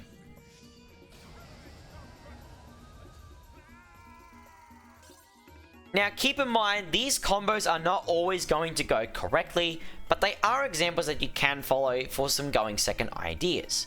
And with the going second OTK card combos finished, that is all the combos covered for Master of the Dark and Chaos. It is now time to move on to combos for the Eye of the United Dragon. Our first combo for the Eye of the United Dragon is our singular 1.5 card combo. This will require a random shuffle back, and you'll have 2 random cards left in hand after skill activation, and all you need is access to Timaeus. If you happen to have Preparation Rites, you can use Preparation Rites, add Illusion of Chaos, and then Illusion of Chaos can grab Timaeus United Dragon for you. Since we already have Tamias United Dragon in our hand, we're going to activate our skill's first effect, shuffling any random card. We will put back this Preparation of Rites, place Tamias on the field, and we're going to add Dark Magician and Rod specifically to our hand. We're then going to activate Tamias' effect to fusion summon Dark Magician the Dragon Knight, as that's the one monster you will need to summon constantly over and over for your TEotUD United Dragon combos. Now that we've summoned DM the Dragon Knight, we can normal summon Rod and activate its effect to add Soul Servant to our hand. Now we can activate the skill's second effect, placing DMG on the field and adding the Eye of Tamias to our hand. What we will do, we'll flip DMG face up. We'll use DMG and Rod to make IP Masquerena. We will then use the Eye of Tamias on Dark Magician the Dragon Knight, and we will fusion summon Red Eye's Dark Dragoon. Now that we have Red Eye's Dark Dragoon and IP Masquerena on the field, we are going to activate Soul Servant, and we are going to select Magician's Salvation as the card we want to stack. We'll banish Soul Servant, draw 2. We then activate Magician's Salvation, set Eternal Soul, and if you're able to draw anything useful, you can set it and pass turn. What we have now is our Dragoon Negate. We've got IP Masquerena to go into either Unicorn at minimum, or we can even set up Underworld, Goddess of the Closed World, and we can use Eternal Soul to summon Dark Magician Dragon Knight and protect our entire back row. That way we can keep Eternal Soul on the field, and we can keep Salvation on the field as well. If we pass turn to Kyber, it's easier to set up Underworld Goddess like so. Use Eternal Soul, summon DM the Dragon Knight, not DM the Dragon Knight. We then use Salvation, target DM the Dragon Knight, summon DMG to the field, and do not activate Magician's Rod's effect. Now you can either use IP Masquerena using IP and DMG to make Unicorn, or you can use IP Masquerena, DMG, and either DM the Dragon Knight or Dragoon, and an opponent's effect monster on their field to make Underworld Goddess of the Closed World. So even though we only had access to Tamias, we were able to still set up a decent field somewhat, you know? It's still pretty decent. You can still set up minimal interactions that are, like, you know, something your opponent has to deal with, something they have to actually try and keep in check. Now we move on to our 2.5 card combos. These combos will require a random shuffle back with one random card left in your hand after you activate the skill, and to perform this combo, you simply need Tamias and either Dark Magician, Magician's Rod, or Soul Servant. Since we have Tamias and Soul Servant, we can do the combo. So what we'll do, we will activate our skill, and we will shuffle back one of the Illusion of Chaoses, play Tamias to the field, and then we're going to grab the missing combo pieces, Rod and Dark Magician. What we're going to do first, we're going to fusion summon Dark Magician Dragon Knight by using Tamias' effect, so do that quickly, get that out of the way. This is the one monster you will always summon for your turn 1 combos. Make sure you summon DM the Dragon Knight with Tamias and DM every single time you do your first turn combos. Next, we're going to normal summon Rod, and we're going to add Magician's Salvation to our hand, like so. We're going to activate Magician's Salvation, and we're going to set Eternal Soul to our field. Now what we're going to do, we're going to activate our skill's second effect. We are going to set Dark Magician Girl to our field. Then we're going to add the Eye of Tamias to our hand. We are going to flip Dark Magician Girl. We are going to use Rod and DMG for IP Masquerena. We're going to use the Eye of Tamias on Dark Magician the Dragon Knight. And we're going to fusion summon Red Eye's Dark Dragoon. Now there are two different routes that you can take. What you can do when you activate Soul Servant, you can either choose to put Culmination on top of your deck, or you can put Dark Magical Circle on top of your deck. If you use Combination, you'll get an additional negate. If you use Circle, you can have a Circle Banish. For this combo, we are going to put Combination on top. We're then going to banish Soul Servant and draw 2. Surprisingly, the game has given me both to choose from, but for this example, I am going to stick with Combination. I'm going to set Combination, and we're going to pretend we didn't actually draw the Circle, even though the game decided, oh, you can have Circle now. We're going to pass turn. So what we have here, we have the combo we managed to perform previously, but we have the guaranteed Magician's Combination. So what you do, use Eternal Soul's effect straight away to summon Dark Magician the Dragon Knight to your field. Now you do not activate any of these trigger effects. What you can do with this field, you now have your Combination Negate live, which when you use Combinations Negate, you want to summon DMG, and then use Salvation to summon DM the Dragon Knight specifically from your graveyard. Not the original DM the Dragon Knight. Because what you can do, if your opponent is being cheeky and think they can get around things, you can use IP Masquerader to link summon Underworld Goddess of the Closed World with DM the Dragon Knight, DMG, and IP Masquerader, or you could even use IP Masquerader, DMG, and Dragoon. Or if you want your additional discard for next for Dragoon's Negate, or you want to have Rod for next turn, you can always tribute the DMG that you summon to your field once you finish resolving Salvation's effect, and then you can have Rod ready for your next turn. And then you can use all 3 monsters left on your field to make Underworld Goddess. And of course, you can always make Nightmare Unicorn using IP and just one of your monsters. Very, very easy. It's pretty much the same as the previous board, but it does have the additional layer of interaction your opponent has to deal with. For this 2.5 card combo, we're going to focus on Hieratic Seal of the Heavenly Spheres, and we're going to end up with the same hand that we used for our previous combo. And at a point when we're doing the same moves, just like the previous combo, we are going to make a deviation. Now, you do need to Mias in either DM, Rod, or Servant. I have Illusion of Chaos to fix it, however. So what we're going to do, we're going to use Illusion of Chaos's effect, grabbing Timaeus, putting back the random card, one of these two, put that one there. Then we're going to activate the skill's effect. We're going to treat Illusion of Chaos as a random card, put back DMG, treat that as a random card as well. We play Timaeus to our field, and we add Dark Magician and Soul Servant to our hand. First things first, we're going to use Timaeus' effect to summon DM the Dragon Knight by using DM and Timaeus. Like so. Now what we need to do is normal summon Rod and grab Magician Salvation. Like so.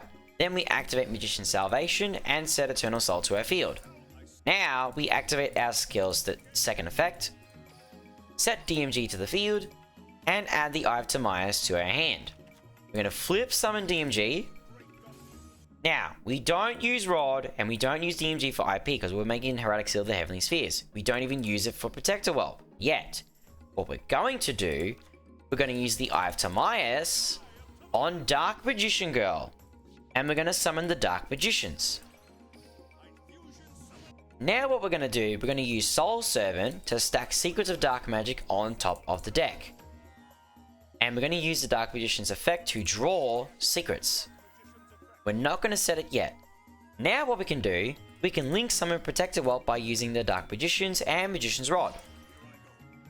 Then we use Protector Whelp and DM the Dragon Knight to make Hieratic Seal of the Heavenly Spheres.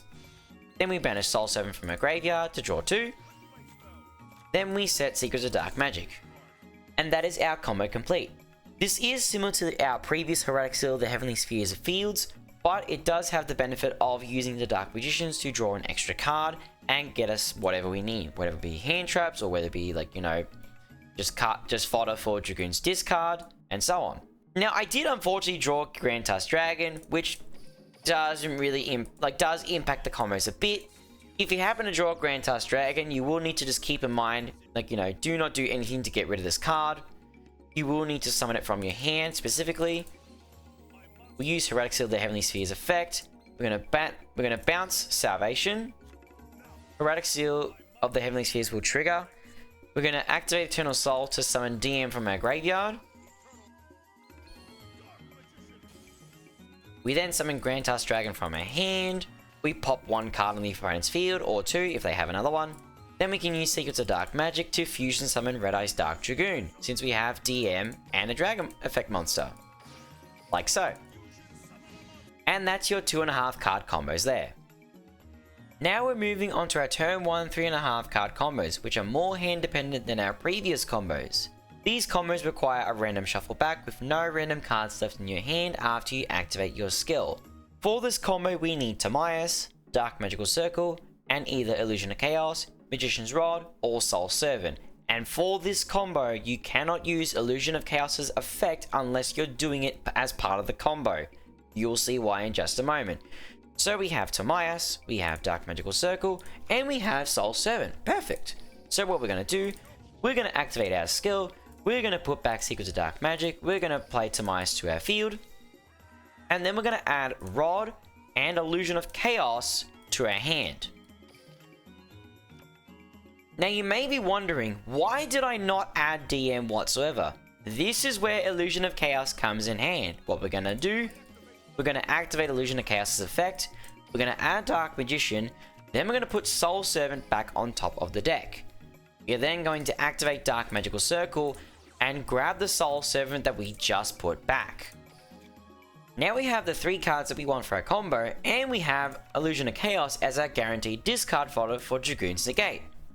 What we're going to do, we're going to use Timaeus' effect, we're going to make DM the Dragon Knight by using DM and Timaeus to make it, like so. We're then going to normal summon Rod, and we're going to add Magician's Salvation to our hand. We're then going to activate Salvation, and we're going to set Eternal Soul to our field. We're then going to use our skill's second effect. Whoops, there we go. We're going to set DMG to our field, and we're going to add the Eye of Timaeus to our hand. We're then going to flip Dark Magician Girl face up, and we're going to use Rod and DMG for IP Masquerader. If my mouse will let me. There we go. Gotta love when that happens. Then we're going to use the Eye of Timaeus on Dark Magician the Dragon Knight to make Red Eye's Dark Dragoon. Now that we have our Soul Servant left, we can use Soul Servant and stack Magician's Combination right on top. We banish Soul Servant, draw 2. We set Combination, and then we pass turn. So now what we have at minimum, we have Eternal Soul to revive DM for our Circle Banish. We have our Culmination Negate so we can summon DMG. We can use Salvation to summon the Dragon Knight after we've used our Culmination Negate. We've got IP Masquerader to make Nightmare Unicorn, or if we do the correct setup, we can make Underworld Goddess of the Closed World as well. And we also have our Dragoon Negate on top of that. Now, if you prefer not to rely on having Dark Magical Circle in your hand and you want to use Illusion of Chaos's effect to fix up your hand for your combos, I do have another combo for you here.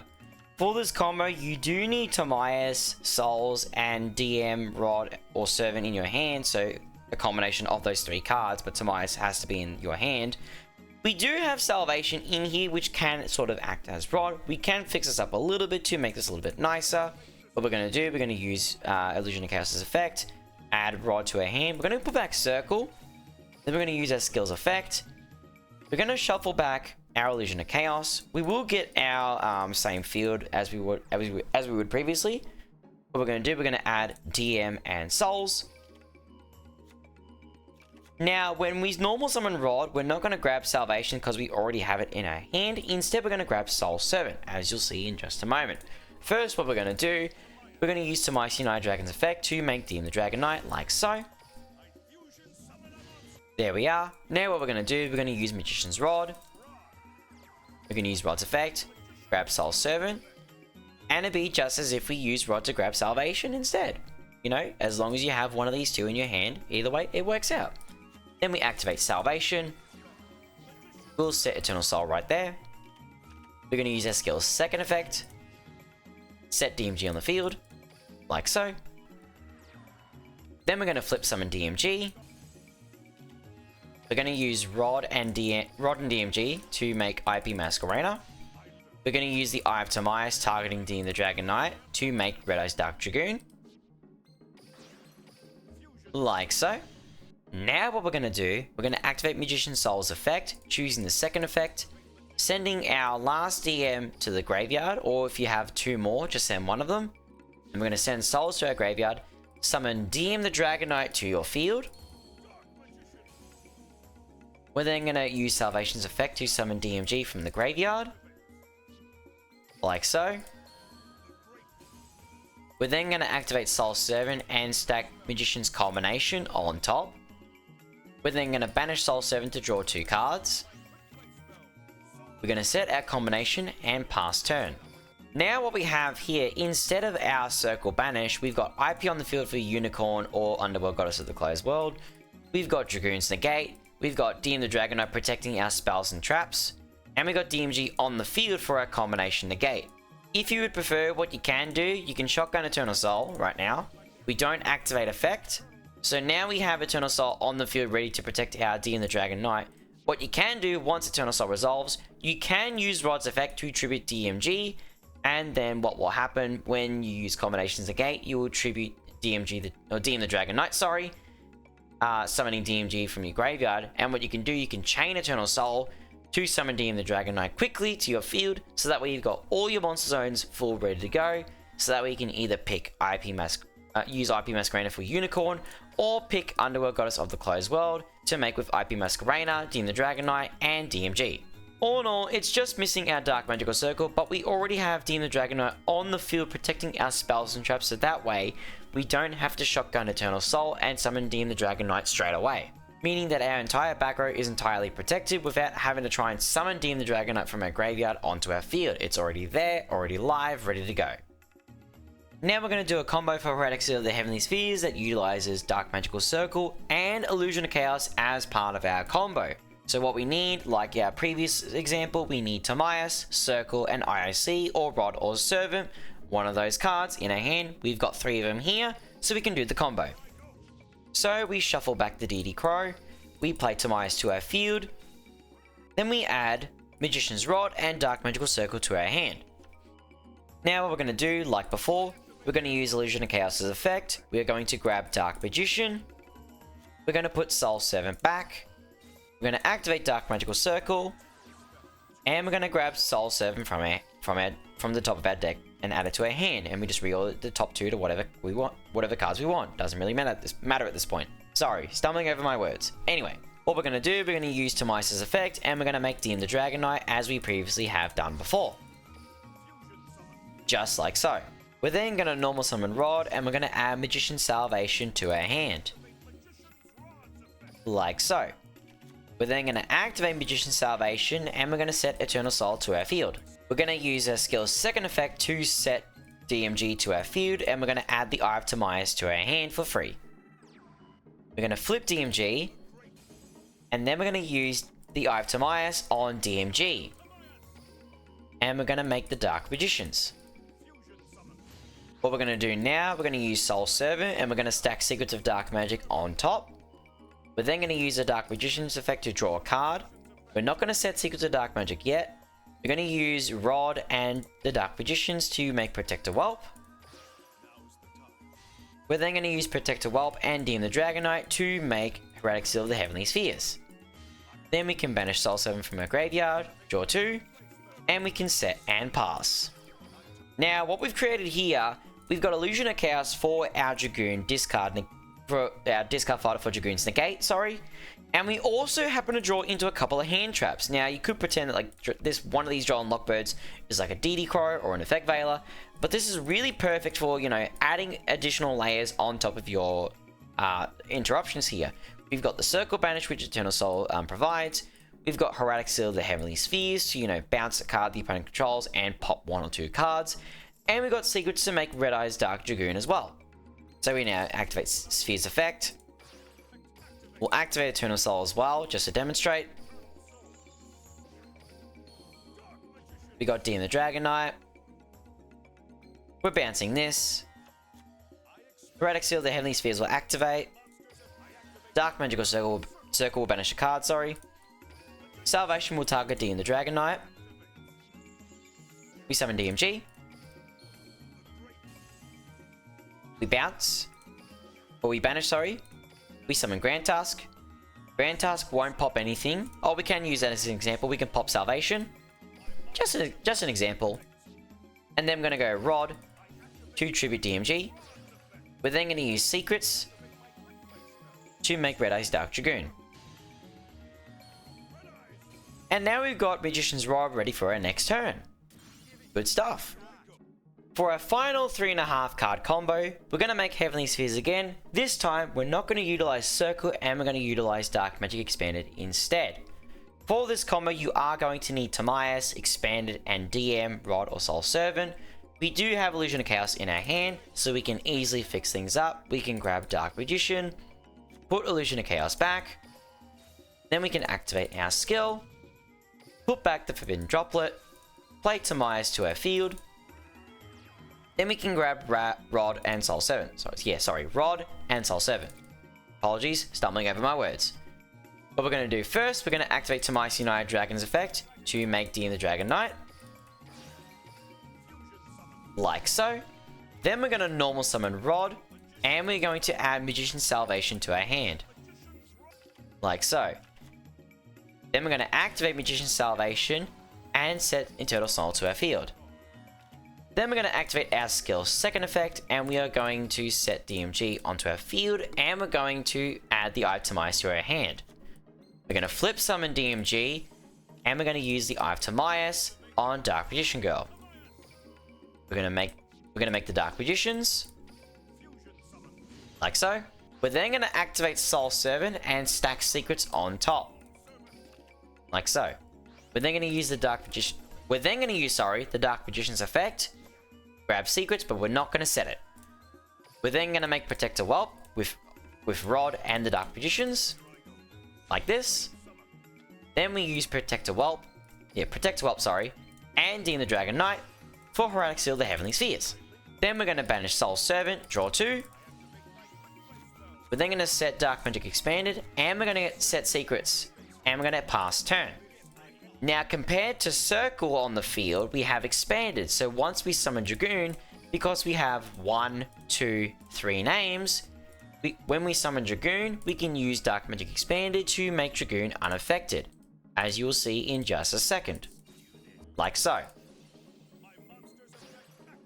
We're going to summon DM the Dragon Knight.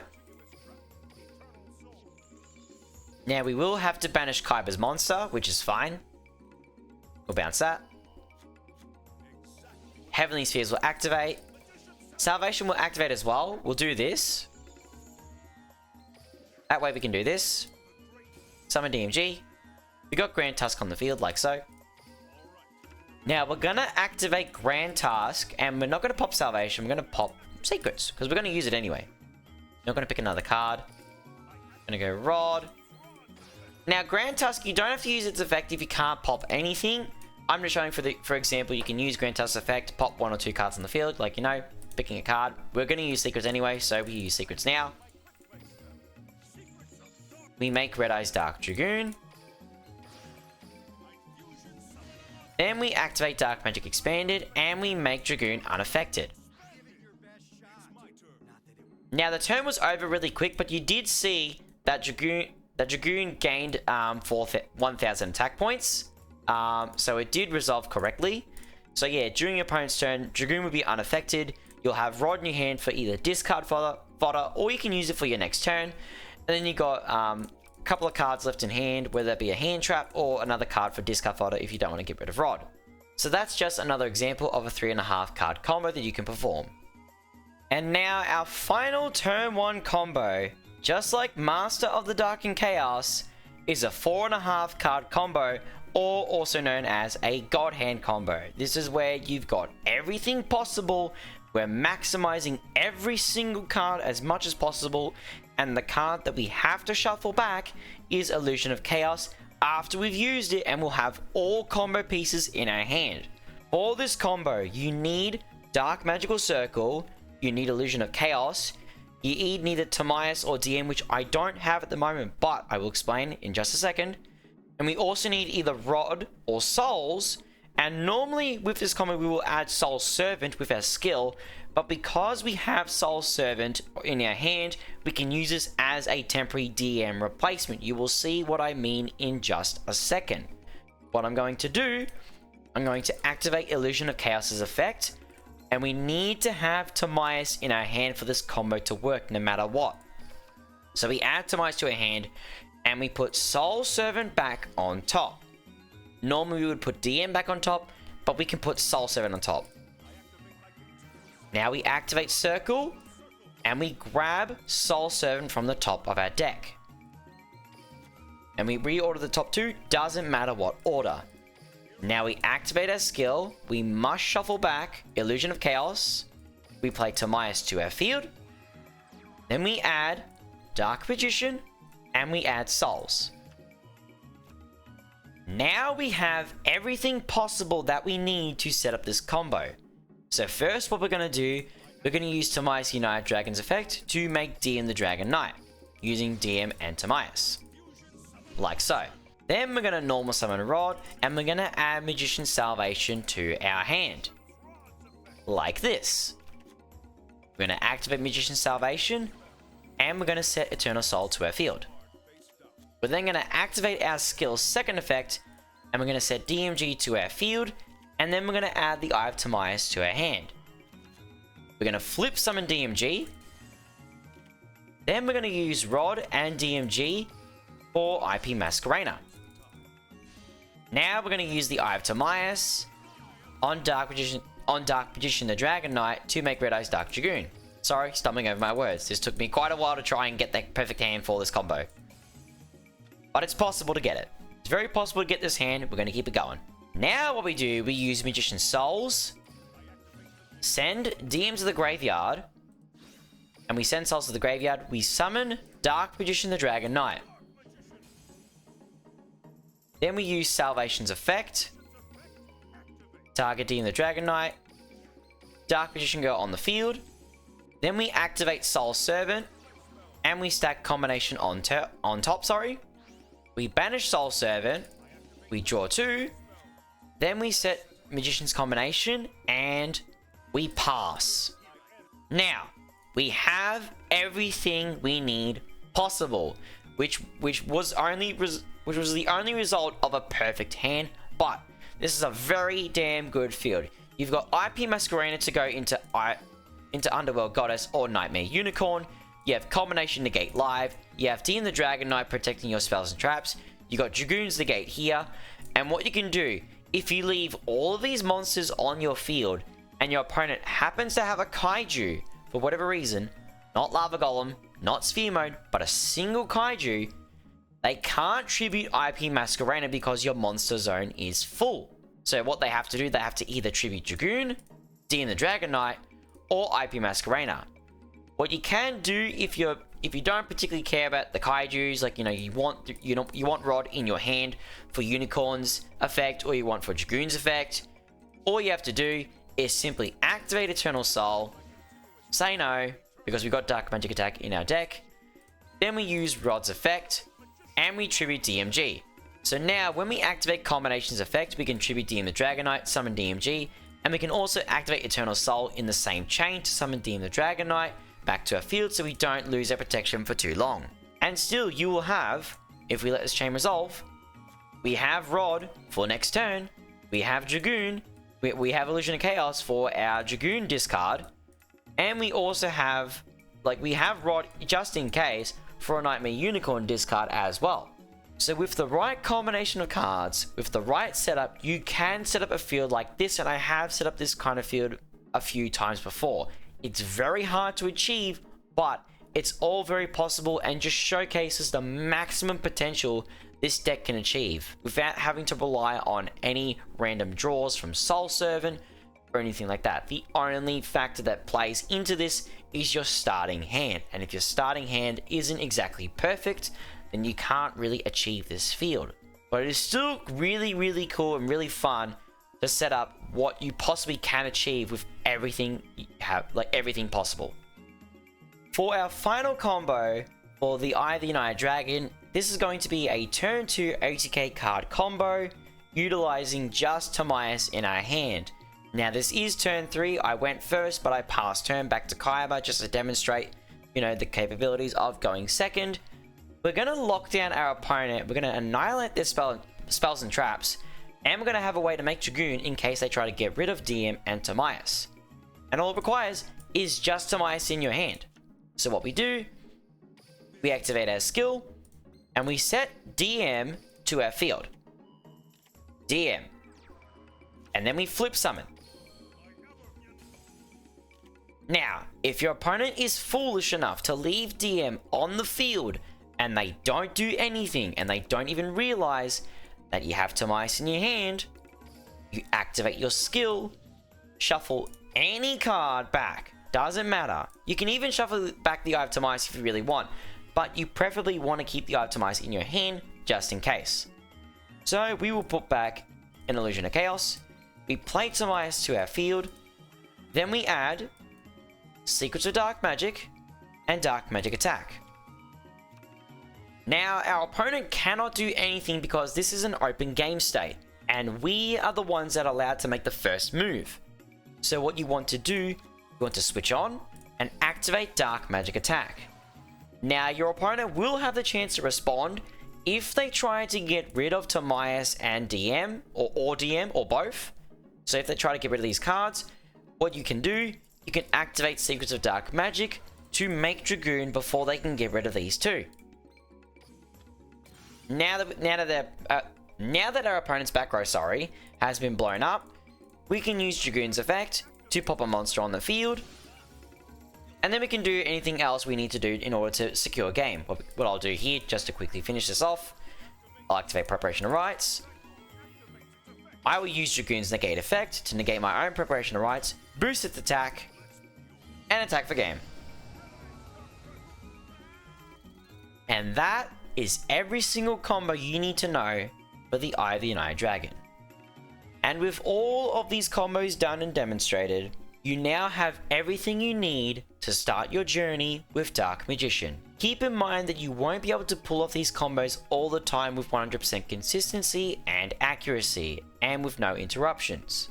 As quoted from my guide on Duel Links meta, every combo line is an opportunity to look for alternative strategies and either finish your turn with various combinations of cards to maintain control of the duel and put yourself in a winning position, or reduce your opponent's life points to 0 with various attack strategies. There will be duels where your opening hand will brick and do absolutely nothing for you. There will also be duels where you play your cards extremely well, but your opponent has every counter ready for them. And there will even be duels that you cannot do anything at all due to your opponent's card effects.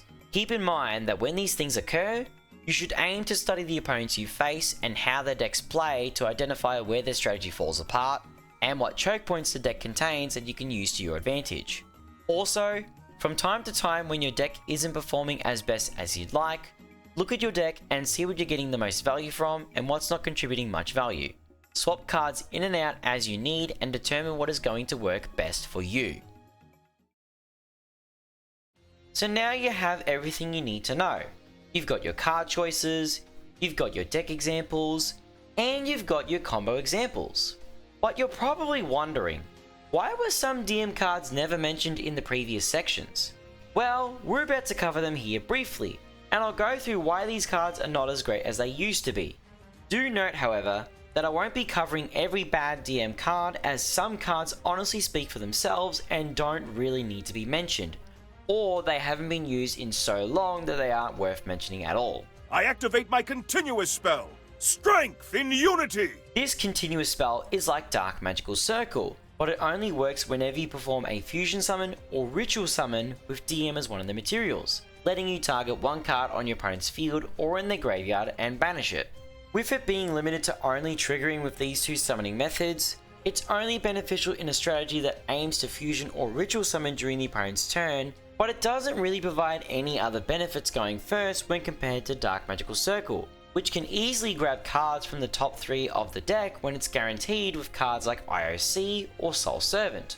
Strength in Unity did see some tournament usage in recent times, but it wasn't used quite enough and its benefits don't really justify its viability in the meta. I activate my spell, Magical Dimension! This unsearchable quick play spell is a card that we used to use with Magician's Magic, an older skill that has not been relevant for years. Summoning any spellcaster from your hand and destroying a monster on the field without targeting sounds great, but it's hindered by its slowness. It requires you to first target a monster on your field if you control a spellcaster, and then tribute the targeted monster when the card resolves. So if the monster you targeted happens to leave the field, you don't get anything from Magical Dimension whatsoever. This card honestly just isn't worth it in the current meta, and there are many other generic cards you can use that are far more powerful than this card. Chronicle Magician is a level 7 Dark Spellcaster effect monster and can be easily searched in our deck, allowing for rank 7 Xyz monster plays by summoning itself from your hand to the field whenever you normal or special summon DM. However, there really aren't that many good rank 7 Xyz monsters that we currently have access to and can use. You could use Chronicle Magician for link summons or fusion summons instead, but that can be easily achieved with many of our other monsters instead. You could just use Chronicle Magician's attack and defense boost effect, but this effect wasn't even used that much during the days when we used the Battle Chronicle skill. This unfortunately leaves Chronicle Magician with no real beneficial use for us in the quickly evolving meta, meaning that it doesn't have a proper place in our deck. Successor Soul is another unsearchable card that was used with the Battle Chronicle skill. Its ability to tribute an effect monster you control in order to target an effect monster your opponent controls and send it to the graveyard turned it into a great interruption. Also, it helped us get DM out of our deck and onto the field back when it was harder to do so. But with our deck's current game plan and latest cards, it's incredibly easy to get all copies of DM out of our deck for many different purposes. This unfortunately means that Successor Soul has anti-synergy with our deck, since you can't activate this card if you don't have any normal monsters in your hand or deck. Its unsearchable nature and anti-synergy with our deck's current strategy is hard to look over, with this card being shelved just like Magical Dimension. Summoner's Art was a way for us to search DM back when we didn't really have any other cards that could easily do so, just so that we could activate our skills. But thanks to the support that we now have, Summoner's Art is no longer needed and can be safely retired along with our older skills. I activate my continuous spell, Piercing the Darkness. This unsearchable continuous spell provides you a draw whenever you normal or special summon a non-token normal monster, and also gives an attack boost to your normal monster, or any ritual, fusion, synchro, or Xyz monster that was made using a normal monster as material. The problem, however, is that DM already plays 3 continuous spells and traps that do so much for the deck and are also searchable. Adding a 4th continuous spell or trap can work against our deck, and the last time this card was used was during the Bane of Darkness era of our deck. It's honestly best to leave this card out and focus on our searchable continuous spells and traps. The spell card, Thousand Knives! This normal spell letting you target a monster your opponent controls and destroy it as long as you had DM on the field was a great way to help break through an opponent's field and work during a time when the meta was more simple. With the ever-evolving meta, Thousand Knives continues to lose power it once had, and since we now have more powerful monster removal options at our disposal like Master of Chaos, this card just isn't useful anymore and should be left out of your deck. Magician of Dark Illusion! This level 7 Dark Spellcaster effect monster is a card that Konami still continues to recommend to beginners to this day. Even though its name becomes Dark Magician while it's on the field, its other effects are too slow for the speed of the ever-evolving meta. Its trigger effect to summon itself onto the field only works during the opponent's turn, and requires you to either use the effect of, or activate a spell or trap. Then once it's on the field, you need to do the same thing once again, meaning you have to use the effect of, or activate 2 spells or traps, just to get the most benefit out of this card. There are many other cards in our deck that are much faster than Magician of Dark Illusion, and can serve multiple purposes too. It's honestly best to leave this card out of your deck as it will feel more like a hindrance rather than a benefit. Magician's Robe! This level 2 Dark Spellcaster effect monster can summon DM from our deck during the opponent's turn, but it requires you to discard a spell or trap just to use it. Like Successor Soul, it has anti-synergy with our deck since we can easily get all copies of DM out of our deck and put them either onto the field, into our hand, or into our graveyard. Funnily enough, the last time this card was used wasn't in a Dark Magician deck. It was actually used in a Black Rose Dragon deck, all because of its graveyard effect, which actually synergized with Black Rose's strategy. The graveyard effect doesn't really provide us any benefit, however, and this card shouldn't really be used in your deck whatsoever. Dimension Conjurer is a level 1 Dark Spellcaster effect monster that gets a mention here due to its inclusion in the Soul 7 structure deck. Conjurer wants you to put it onto the field, just so that you can use its graveyard effect to draw cards and then stack the top of your deck with cards from your hand. This would mean that you would have to dedicate your normal summon to it, but we already have Magician's Rod as our main normal summon, which completely overshadows Conjurer in multiple ways. Even though Dimension Conjurer can search out Magical Dimension, there is no real benefit to using it over Magician's Rod. Avoid using this card no matter what, as it's not good in several different aspects compared to many of our other cards. Xyz Summon! Enter the Duel! Ebon, High Magician! This rank 7 Dark Spellcaster Xyz monster unfortunately can't really exist well in the current metagame. Ebon High Magician lets you activate quick play spell cards and any type of trap card from your hand during your opponent's turn, which is a neat way for keeping your spells and traps safe. That in itself is a massive weakness however, as the moment Ebonheim Magician is flipped face down or its effects are negated, you can no longer use the spells and traps that are now stuck in your hand. Even though Ebonheim Magician's graveyard effect can summon any dark spellcaster from your hand or deck, it's still not enough to justify using it. It might be good to use when you're first starting out, but this is one card you should replace as soon as you can, as Ebonheim Magician won't really be viable to use anytime soon. I activate the spell card, Dark Magic Curtain! This is a classic normal spell. So classic in fact, that you're not allowed to summon anything else for your entire turn except for the DM that is summoned by Curtain's effect at a cost of half your life points. That is such an extremely steep cost to pay and comes with such a heavy restriction, we don't need to hurt our potential by using this card. There's absolutely no good reason why you should ever consider using this card, even if Konami recommends this card for beginners. I activate my trap, Destined Rivals. This normal trap card can negate the effects of all face-up monsters the opponent currently controls until the end of the turn, and requires you to control either DM or Blue Eyes White Dragon in order to activate it. With our back row being so occupied by multiple continuous spells and traps that do so much more, we don't really have room or the need to use this card. If we had more spell and trap zones, we could potentially make use of this card. With only a few spell and trap zones to use, and since it's not currently a priority in our deck, this card is taking a back seat for the time being. I activate the quick play spell, Dark Magic Inheritance. This quick play spell lets you search for any spell or trap that mentions DM or DMG, but you need to banish 2 spells in order to use it. This would mean that you would need to ensure that you run a spell heavy deck just to use this card.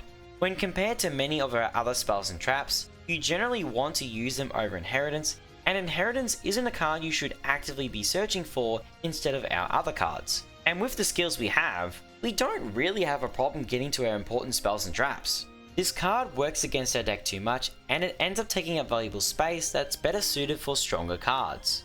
When looking for cards to add, you should leave Inheritance out of your deck.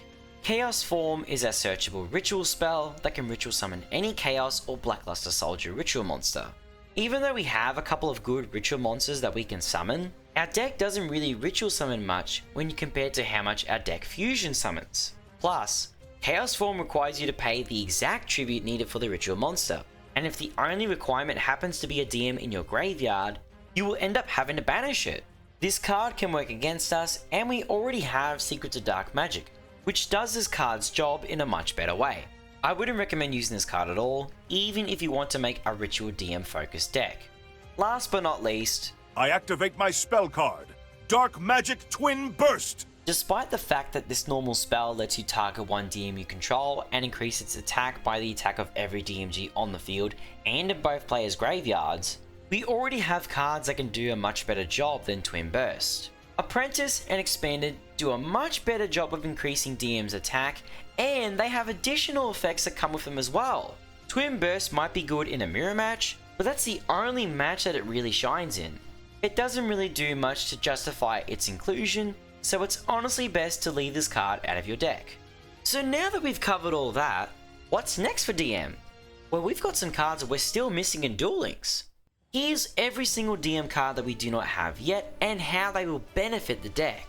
Starting with the missing cards from before 2024, we have this card. I activate my spell card, Bond between Teacher and Student. If you control DM, this card lets you special summon DMG from your hand, deck, or graveyard, and then you can set either Dark Magic Attack, Dark Burning Attack, Dark Burning Magic, or Dark Magic Twin Burst directly from your deck to the field. This could potentially provide us with opportunities to extend our combos, but it mainly gives us a way to either annihilate our opponent's back row, annihilate our opponent's monsters, or set up a way to completely annihilate the opponent's entire field during their turn. This card is currently locked to a tag duel skill that the NPC version of Yu-Gi Moto DSOD uses, but this card could always be added to the regular card pool. If Dark Magician the Dragon Knight was added, even after being locked to Yami Yugi's tag duel skill for several years, there's a real chance that we could get this too. This ties right into a card that was already mentioned. I activate my quick play spell, Dark Burning Magic. Is a quick play spell that you can only activate if you control monsters whose original card names are Dark Magician and Dark Magician Girl, allowing you to destroy the opponent's entire field. Having a field wipe is extremely powerful, and this would make Quintet Magician a thing of the past. This card is also locked to NPC Yu-Gi-Moto Dark Side of Dimensions Tag Duel skill, but like Bond between teacher and student, this card has the potential of being added to the regular card pool one day. When that day is, however, will remain to be seen. I activate my quick play spell, Chaos Scepter Blast! It is an unsearchable quick play spell, but it could prove to be useful to us with its two effects. Effect number 1. If you control a level 8 or higher spellcaster type monster, banish one card on the field face down. Effect number 2. If this card in its owner's spell and trap zone is destroyed by an opponent's card effect, you can special summon one Magician of Black Chaos or Dark Magician of Chaos from your deck, ignoring its summoning conditions. Although the second effect won't be used in our deck as there's no real benefit to using Magician of Black Chaos or Dark Magician of Chaos, the non-targeting banish effect is a great removal option. It does require us to control a level 8 or higher spellcaster monster, but this can be easily met with Dragoon, Master of Chaos, or even the Dark Magicians. Will we ever get this card? I honestly don't know, but it'd be a nice card to try out should Konami ever add it to Duel Links. We now move on to the Shining Sarcophagus series of cards. This series is all focused around retrain counterparts of cards used by both Yu-Gi-Moto and Yami Yugi. Unsurprisingly, this series contains two cards that work with Dark Magician, with the first of those being Dark Magician, the Magician of Black Magic! Our new level 7 Dark Spellcaster effect monster, with 2500 attack and 2100 defense, comes with 3 effects. Effect number 1. This card's name becomes Dark Magician while in the monster zone. You can only use effects 2 and 3 of Dark Magician, the Magician of Black Magic once per turn. Effect number 2. If Shining Sarcophagus is on the field, you can special summon this card from your hand. Effect number 3. If this card is destroyed by card effect and a level 5 or higher monster is on the field, you can special summon this card, then you can set one spell or trap that mentions Dark Magician directly from your deck. Not only can our Magician easily summon itself from the hand while Shining Sarcophagus is on the field, changing its name to Dark Magician while it's on the field synergizes with many of our other cards that requires us to either summon or control DM. Plus, its other effect to summon itself back after being destroyed by card effect could open up some new strategies. Should this card ever come to Duel Links, you'll definitely see people using it, including myself.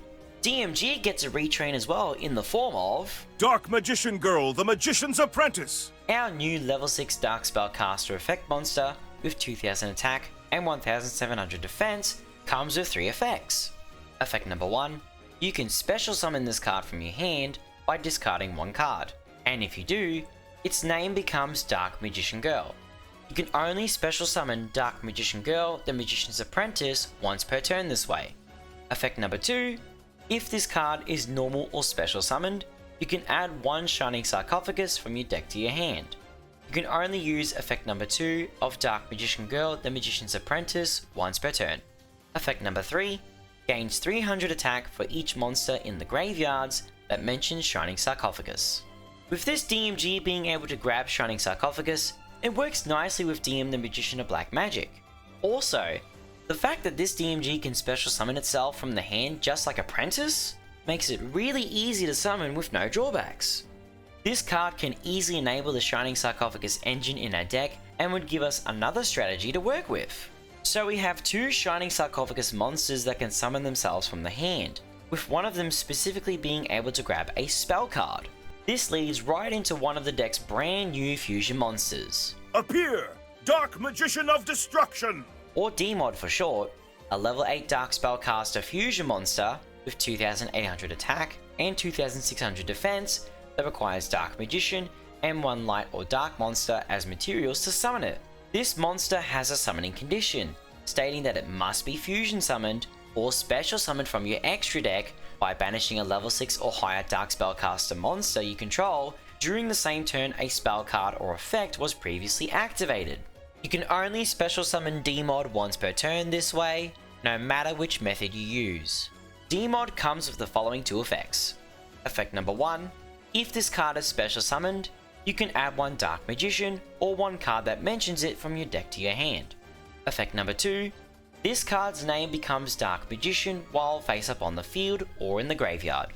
Not only does DMod help extend our potential combos by using its effect to add any DM card and its name change effect to trigger our other card effects, but this also lets us turn any level 6 or higher Dark Spellcaster into combo starters and allows us to push through multiple interruptions. DMod provides a much higher level of power that our deck is currently missing and would push our deck beyond its current limits. But that's not where it ends. We can go further beyond with this card. I activate my quick play spell, the Gaze of Timaeus. A quick play spell card that is a retrained version of the Eye of Timaeus. With the Gaze of Timaeus, you can target one Dark Magician or Dark Magician Girl you control in your graveyard, fusion summon one fusion monster from your extra deck that mentions that monster as material by shuffling it into the deck as material. This is treated as a fusion summon with the Eye of Timaeus, but banish it during the end phase of the next turn. You can only activate one the Gaze of Timaeus per turn. Even though this card has the drawback of having to banish the monster summoned by its effect during the end phase of the next turn, this is still an incredibly powerful card. Since it shuffles back the DM or DMG that you target, it synergizes perfectly with DMod, providing you the opportunity to summon DMod again in the duel and give you one of our powerful fusion monsters in return. This would be a significant power boost to DM, and we can push this power even further. Feast your eyes on Timaeus, the United Magical Dragon. Timaeus' brand new form, a level 10 Light Dragon fusion monster with 2800 attack and 1800 defense that requires DM or DMG and either one spellcaster or dragon monster as materials to summon it. Timaeus the United Magical Dragon comes with 3 effects. Effect number 1. After this card is special summoned, it is unaffected by other cards' effects until the end of your next turn. You can only use effects 2 and 3 of Timaeus the United Magical Dragon once per turn. Effect number 2. If this card battles during damage calculation, you can make this card gain 100 attack for each spell in the graveyards and banishment. Effect number 3. During your opponent's turn, quick effect, you can target one spell or trap on the field, destroy it. Timaeus making itself unaffected by other cards' effects until the end of the next turn after it's special summoned can make it extremely difficult for many decks to get around this monster, especially given the fact that it can boost its own attack once per turn when it battles. It can't stop the Gaze of Timaeus from banishing it unfortunately, but this card is still great at turning itself into a big tower and being able to destroy a spell or trap during the opponent's turn completely uninterrupted. It would be great to see this card added and help make DM even better. Dark Magic Talisman is a normal trap that can help combat our opponent's monster effects and comes with the condition that you can activate at the same turn it was set by revealing one spellcaster monster in your hand. This normal trap has the following 2 effects. Effect number 1. When a monster effect is activated in response to the card or effect activation of a card that mentions Dark Magician, negate that effect, and if you do, for the rest of this turn, negate the activated effects of monsters with that same original name. Effect number 2.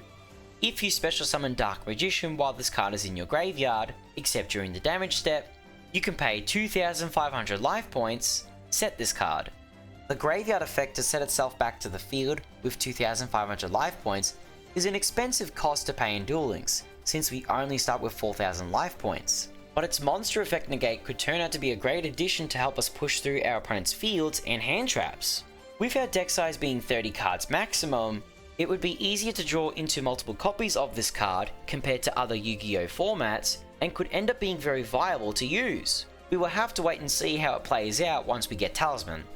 We now move on to our final 3 future support cards, starting with Multiplying Kuriboh, a level 1 Dark Fiend effect monster with 300 attack and 200 defense. This new Kuriboh comes with 2 effects.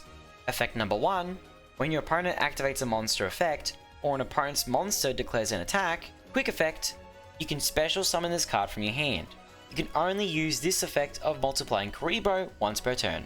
Effect number 2, once per turn, when your opponent activates a monster effect on the field, or during damage calculation, when an opponent's monster attacks, quick effect, you can add to your hand or special summon one Dark Magician or one monster with 300 attack and 200 defense from your deck or graveyard, then you can change that opponent's monster's attack to 0.